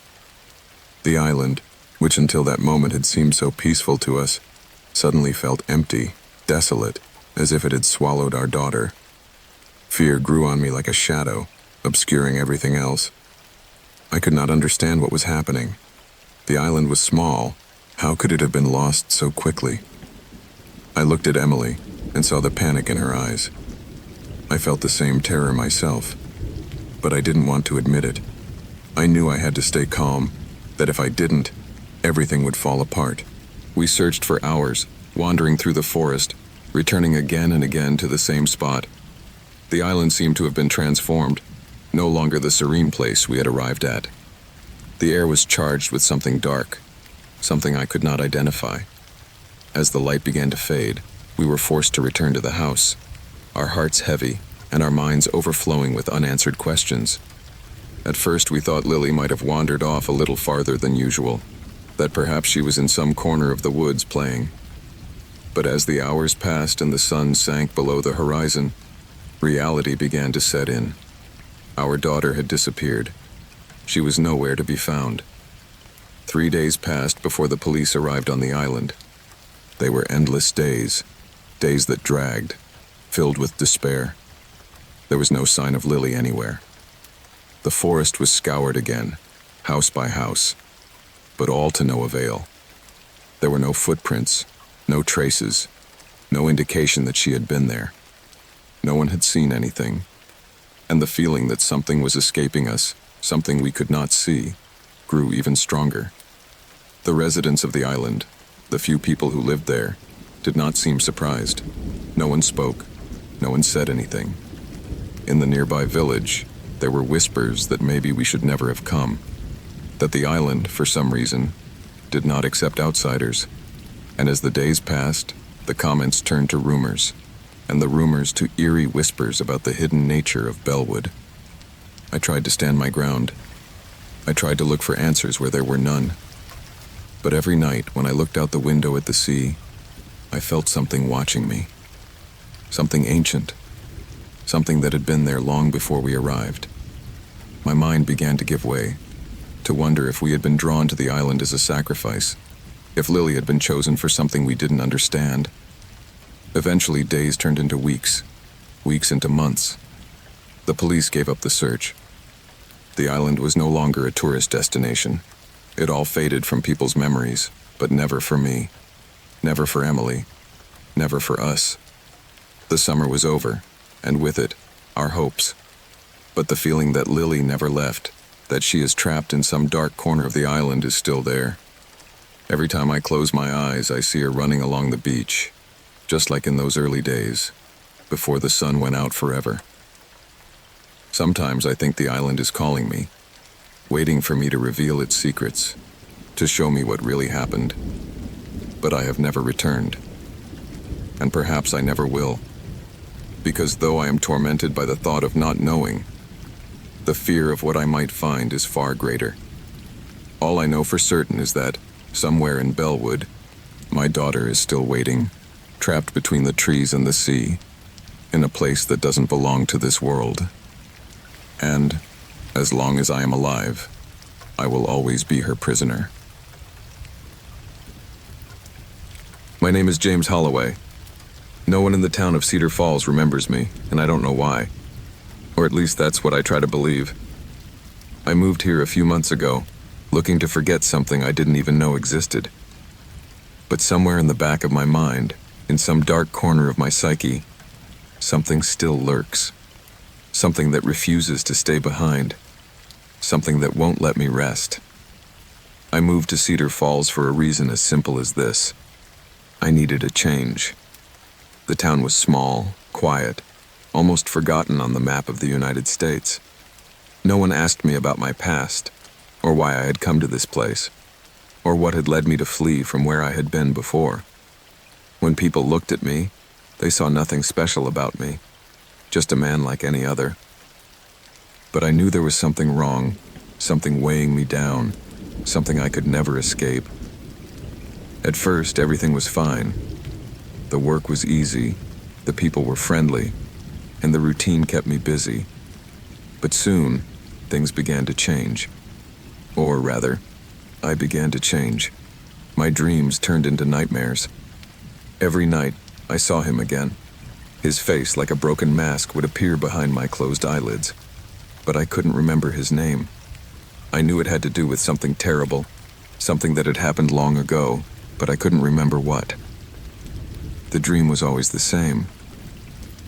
I was in a house I didn't recognize, but which felt deeply familiar. The walls were dark, the air thick and stale. There was a sound of dripping water, constant, as if the house itself was crying. I walked through the empty corridors, feeling the cold on my skin, but unable to stop. I didn't know why I was walking, but something was pulling me forward. And then, suddenly, I saw him. He was there, waiting.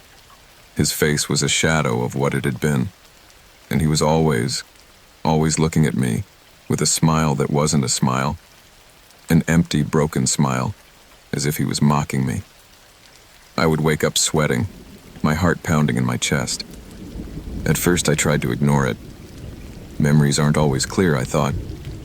Maybe it was just a product of stress or exhaustion. But the nightmares didn't stop. They became more frequent, more vivid. I began to see his face even when I wasn't dreaming, as if his presence was marked in every corner of my life. The people around me began to notice a change in me. People at the office, the few acquaintances I had made in Cedar Falls, told me I looked frazzled, distracted, like something was biting me inside, but they couldn't figure out what it was. And the truth is, I didn't understand it either. One night, after another particularly frightening dream, I decided to go for a walk. I thought the cool night air might clear my mind, might calm those echoes that seemed to follow me wherever I went. So I left my apartment and lost myself in the lonely streets. The city was quiet, as usual, and the darkness seemed to envelop everything in a blanket of silence. I walked aimlessly, my footsteps echoing on the empty pavement. It was then that I came to a place I didn't know, a narrow, winding street I had never seen before. At first, I thought I was lost, but something inside me urged me on. And at the end of the street, I saw it. The house. The same house from my nightmares. It was old, dark wood, with broken windows and moss-covered walls. Something in its structure told me I shouldn't go near it, but I couldn't help it. I approached it slowly, as if an invisible force was guiding me towards it. There was no one there. Everything was silent, and yet I could feel someone watching me. My breathing quickened, and sweat began to trickle down my forehead. I knew something terrible had happened in that place, but I couldn't remember what. The door was ajar.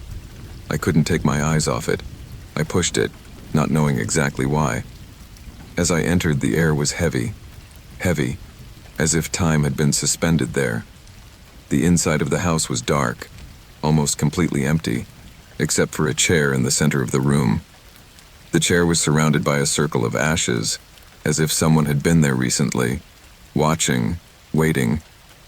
And in that instant, I understood. I had been here before. Terror immediately coursed through me.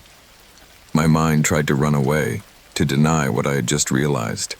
I had been in this house years ago, and the man in my dreams, that broken face, was part of my history. I was not dreaming. Everything I was seeing, everything I was feeling, was happening in the same house that had been in my memories, in my nightmares. I staggered back, feeling a pressure in my chest, but something stopped me.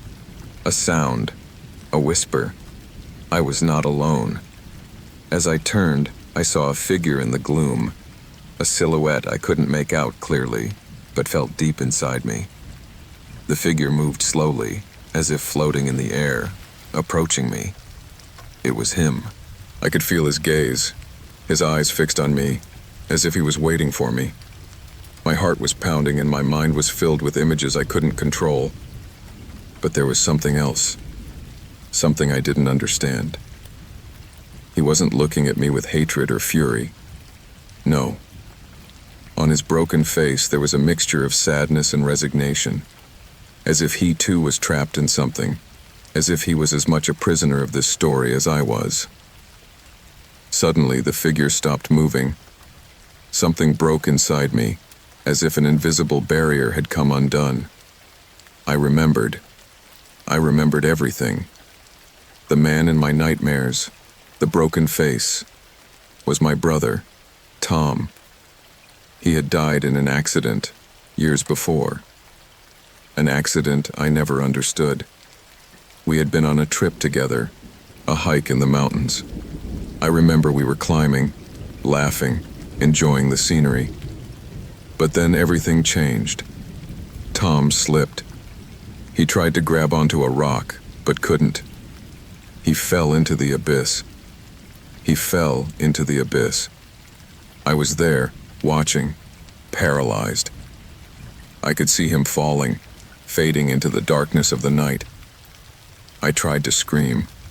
I tried to help him, but I couldn't. The rock he was leaning on fell. The rock he was leaning on broke, and I fell to the ground. I lost consciousness. When I woke up, I was in a hospital. They had found my body, but Tom never showed up. Nobody knew what had happened to him. That night, in that house, I could see him. His broken face, his broken body, and I understood everything. I had killed him. Not directly, not with my hands, but with my indecision, with my fear, with my inability to do anything as he fell. He was never gone. He had been trapped in my mind, in my conscience, and everything I had done so far, running away to Cedar Falls, changing my life, had been a flight from my own failure. Now, faced with his image, I understood what I had to do. I could no longer run away. I had to face him. I had to ask his forgiveness. But he did not answer. He simply looked at me, that empty, broken look he always wore, and then the figure vanished, as if it had been sucked into the darkness, as if it had never been there. When I woke up, I was back in my apartment, sweating, my heart still racing. The house was gone. Tom's face was gone, but the truth was still with me. I know now what I must do. I must remember. I must face my past. I can no longer run away from what happened. Perhaps in doing so, I will finally find peace. Or maybe, as I have always feared, this echo of guilt will never leave me. My name is Owen Matthews, and I'm not sure who I am. Well, that's not entirely true. I know my name is Owen Matthews, and that I'm 32 years old, and that I work in an accounting office, but something doesn't add up. Something about me doesn't add up. Maybe it's the fact that days ago, or maybe weeks ago, I started to doubt my own perception. Maybe it was months ago, when everything started to fall apart. I don't know. The days blend together, and the hours no longer make sense. I don't even remember how I got to this point. It all started with something insignificant, as tragedies often do. A small slip, a detail that escaped my attention, a piece of paper I forgot to sign, a date that didn't match the calendar. The first signs were easy to ignore. We all make mistakes, I thought. But then the mistakes piled up, like pieces of a broken jigsaw puzzle that at first seem irrelevant, but gradually come together to form a picture that sticks in your mind. The first time I really worried was when I came home and found something strange in my kitchen. It was a small newspaper clipping, a local news story, of something I had never heard of before. It said that a woman had disappeared in a nearby neighborhood. It wasn't something of great significance. Local news always reports things like that, and you forget them in a matter of minutes. But the strange thing was, as I read the article, I realized I had read it before. Not at that time, of course. Not on that day. But at some other time, in some other life. The feeling ran through me like a shiver, and I felt a tightness in my chest. I already knew that story. I was sure of it. I tried to let it go. The human mind is fickle, I thought. Maybe I had read that article sometime in a magazine or on a website. Maybe I was being paranoid. So I put the clipping away and went to sleep. But that night, something in my head kept spinning. The article was still there, in my mind, replaying over and over. I couldn't stop thinking about it. A few days passed, and what at first seemed to be simple paranoia began to become more real. I began to notice small changes in my surroundings. Things that weren't where I had left them, or that appeared out of nowhere. Like a coffee cup on the table that I didn't remember putting down, or a letter on my desk that I had never received. Trivial things, yes, but strange nonetheless. And then, the sound. Something that wasn't tangible, but that I felt constantly in the air, as if the world was about to collapse, and I was the only one sensing it. Something was breaking, and it was impossible to ignore. I remember the day I began to lose track of time. I had been working at my desk as usual, when a strange sensation ran down my back. It was nothing physical, but a feeling in my mind. Something had been disturbed. I looked at the clock and saw that it was already late, much later than I remembered. But the most disturbing thing was this. I had spent the whole day in the office without remembering what exactly I had done. My memory was fuzzy, as if it had jumped from one moment to the next without explanation. I tried to think of the tasks I had performed, but I couldn't remember anything specific, only vague fragments, as if my brain was erasing the most insignificant, but at the same time the most essential details. I went to the bathroom to clear my head for a moment, but when I returned, the office was empty. It was not unusual for others to leave early, but then something made me stop. The light in the meeting room was still on. The sound of the air conditioning had stopped. Everything was too still. At first, I thought I was just exhausted, that my senses were playing tricks on me. But something wasn't right. I approached the meeting room, and as I opened the door, darkness enveloped me like a heavy blanket.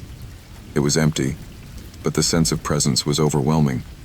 Something had been there, and it was watching me from the shadows. I went home earlier than usual that day, but I couldn't escape the feeling that something was stalking me. Something invisible. Something I couldn't see, but it was there, watching me, waiting for me to discover it. My mind kept turning over the same idea. Something in my life didn't fit. Something had fallen apart, as if the pieces of my existence were beginning to fall apart. The nights got worse. The dreams began to intensify. I dreamed of places I had never visited, of faces I didn't recognize, of voices whispering names that didn't belong to anyone I knew. In one such dream, I saw myself standing in front of a mirror, but my reflection did not match what I saw. My face was different. My eyes were not the same. I didn't recognize myself, and that was the scariest thing. I couldn't remember who I was or how I had gotten there. I woke up in the middle of the night with my heart racing. Cold sweat covered my skin, and the dream faded quickly, as if it had never happened. But the feeling remained. Something had changed. Something was broken, and I didn't know how to fix it. Over the next few days, the feeling of doubt intensified. I began to doubt everything I saw, everything I heard. People in the office looked at me like I was someone different. They greeted me as if we already knew each other, but I didn't recognize them. And yet, at the same time, it seemed impossible not to have seen them before. What was going on? Was it me that was changing, or the world around me? It was during one particularly strange afternoon that I began to search for answers. I locked myself in my apartment, going through old documents, photographs, anything that might give me a clue. And that's when I found the notebook. A notebook I didn't remember seeing before. It was full of notes, scattered thoughts and sentences. I couldn't understand half of what I was reading. There were notes about my family, about friends I'd never had, about places I'd never visited. But the most puzzling thing was that many of the sentences began with "remember."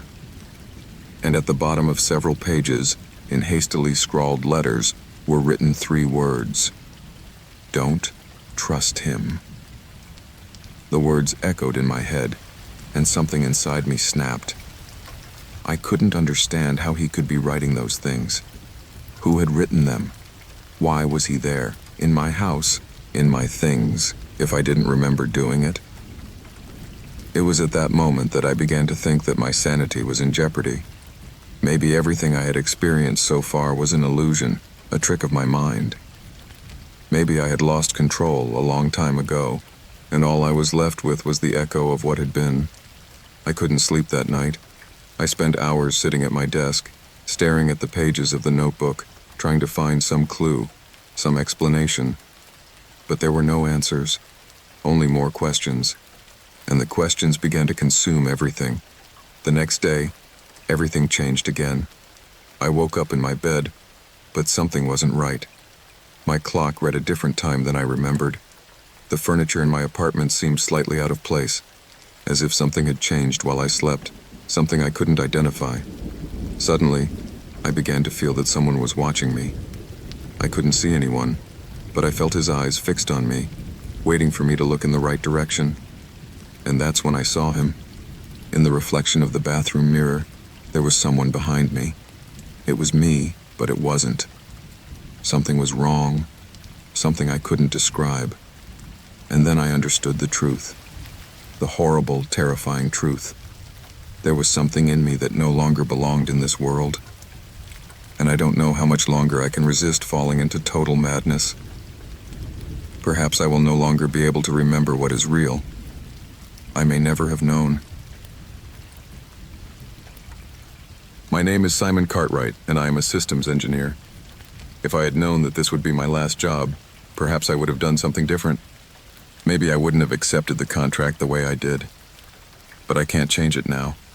Now all that's left is the echoing of keys, the incessant tapping of screens, and the hum of electricity coursing through the air, like a harbinger of the end.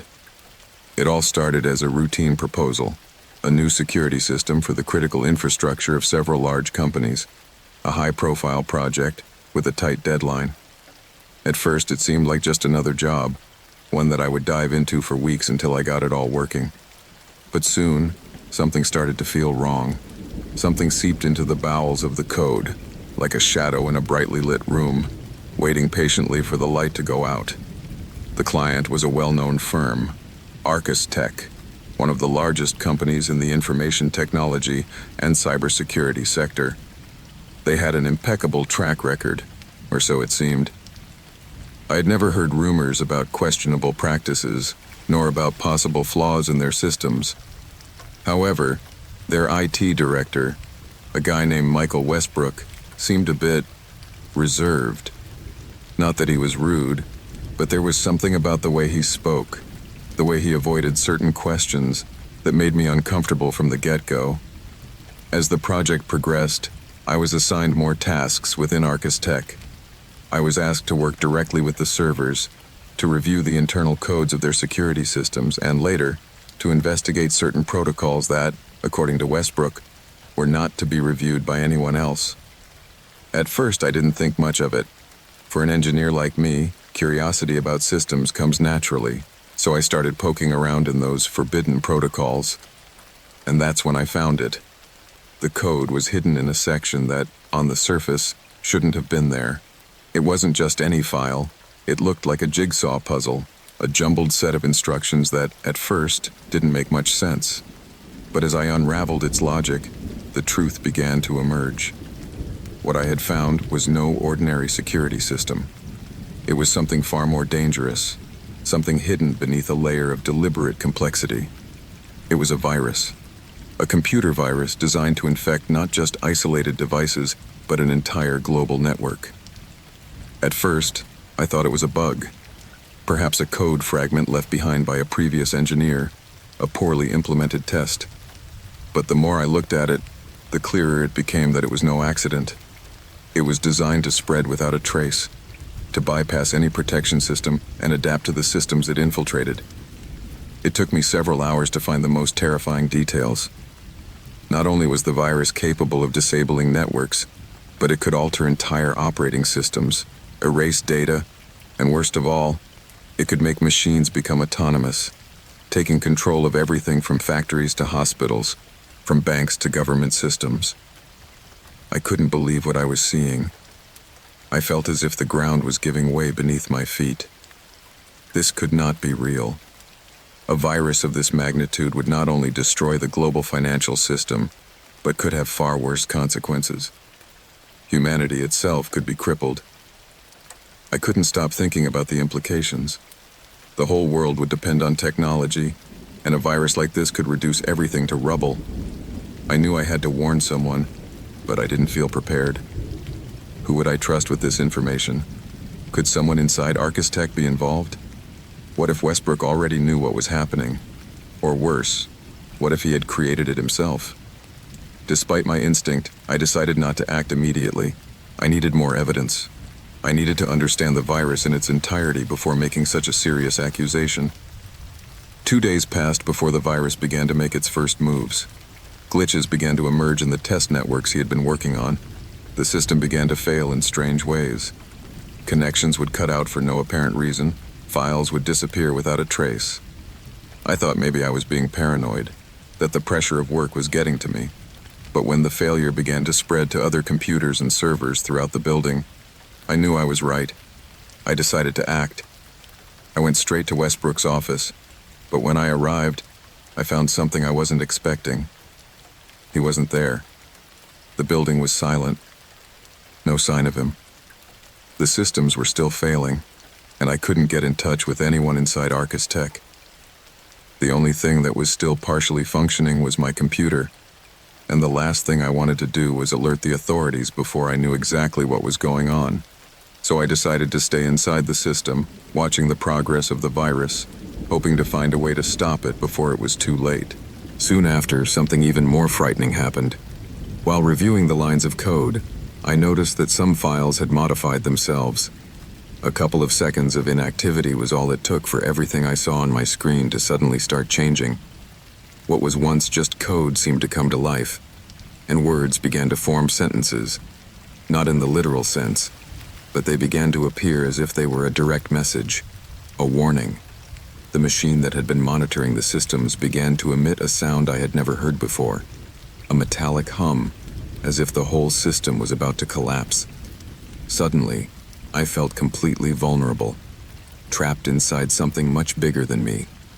The feeling that I was being watched grew more and more, not just by the machines, but by something else, something that was no longer human. Every time I tried to close a window, open another, or even take a screenshot, the system seemed to anticipate my movements. It was as if the virus was learning through me, adapting to my every decision.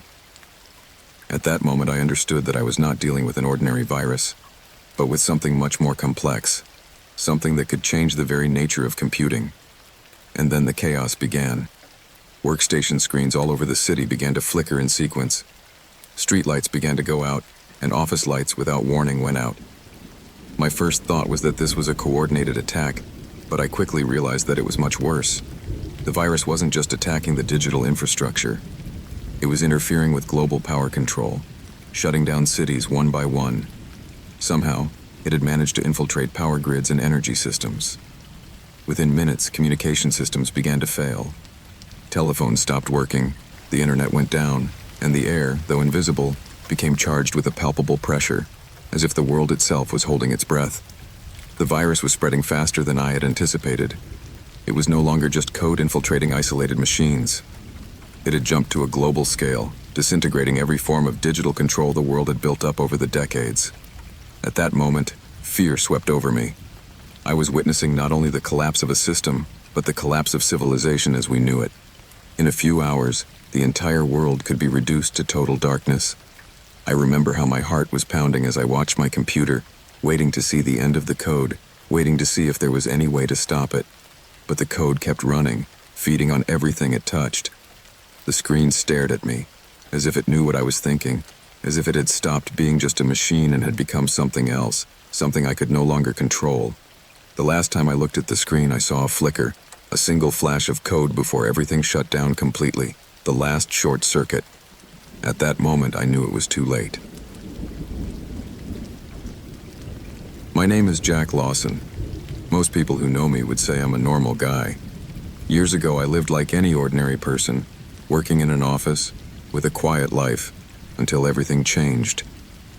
Today, as I write these words, I find myself less than 10 minutes away from what could be the end of me, trapped in a dark, freezing basement, with a bomb about to explode in front of me.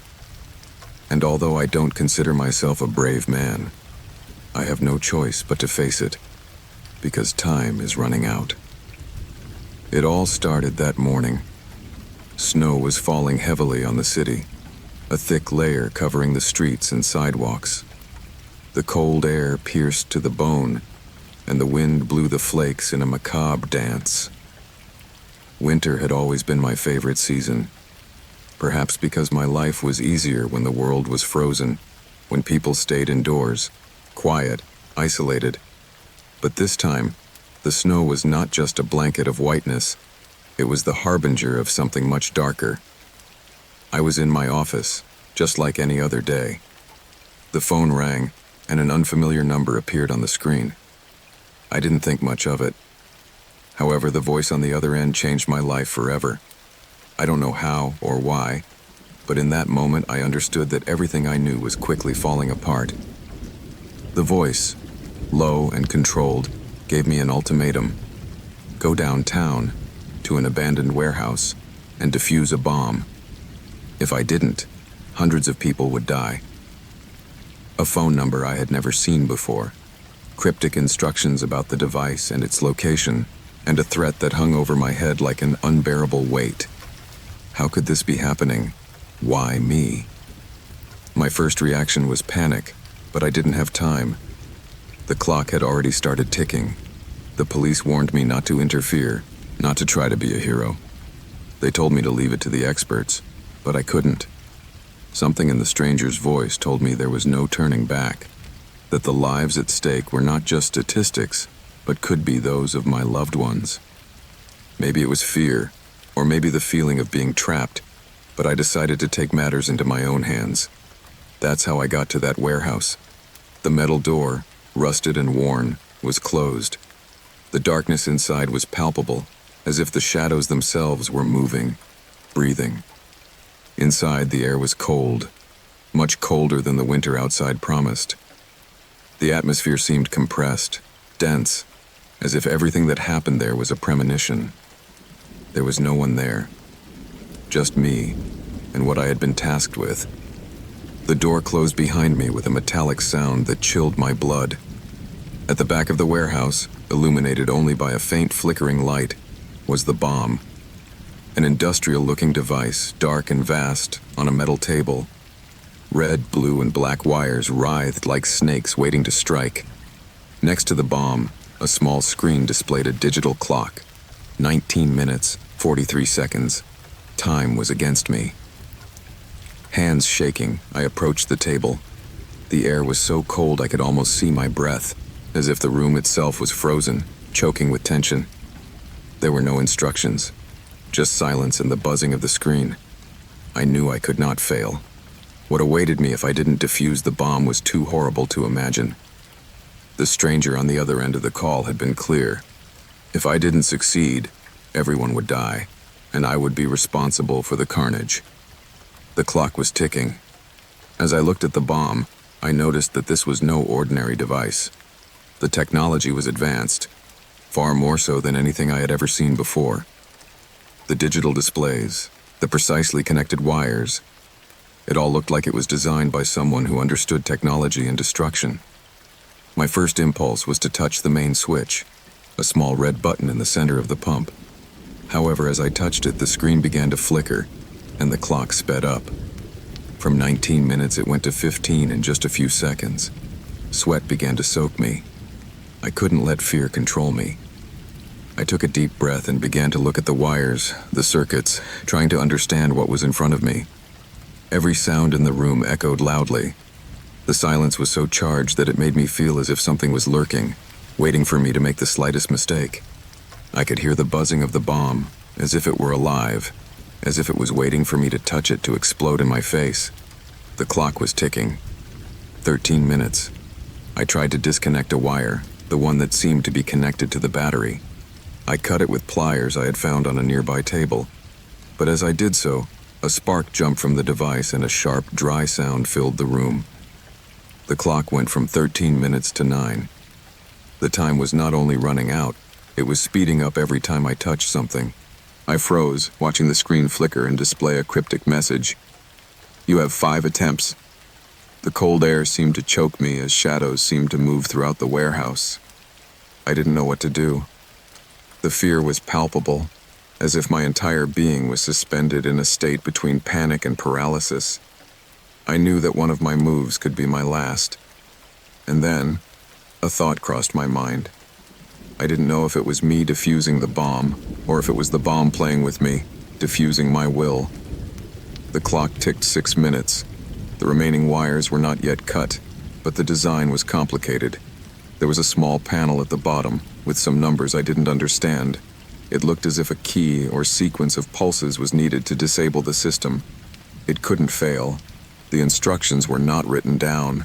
There was no one to tell me what to do. It was all up to me. And as I watched the screen, one word appeared in bright red: error. The clock ticked to 4 minutes. The pressure was killing me. The cold no longer mattered. Each passing second seemed to make the room smaller, more claustrophobic. I felt my breathing getting harder, as if the air was running out. I looked at the wires again, and then I understood. The key was not in the wires or the circuitry. It was in the pattern of the clock. I remembered one small detail from the initial call: the phone number. It seemed like a coincidence, but now it made sense. The sequence was connected to the numbers on the clock. I picked up the flashlight and pointed it at the screen. The clock, although with only a few minutes remaining, showed a sequence that matched the call number. Everything began to click in my mind, as if I finally understood the game someone had set up for me. With trembling hands, I entered the code, the sequence that the clock seemed to dial in its final blink. The system began to make a dull beeping sound. Time advanced, and the clock slowed. Suddenly, the display went off, and the air, which had been thick for minutes, seemed to lighten. The bomb was diffused. I exhaled, a long, relief-filled breath.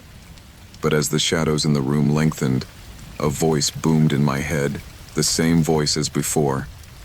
"Did you really think this was just a game?"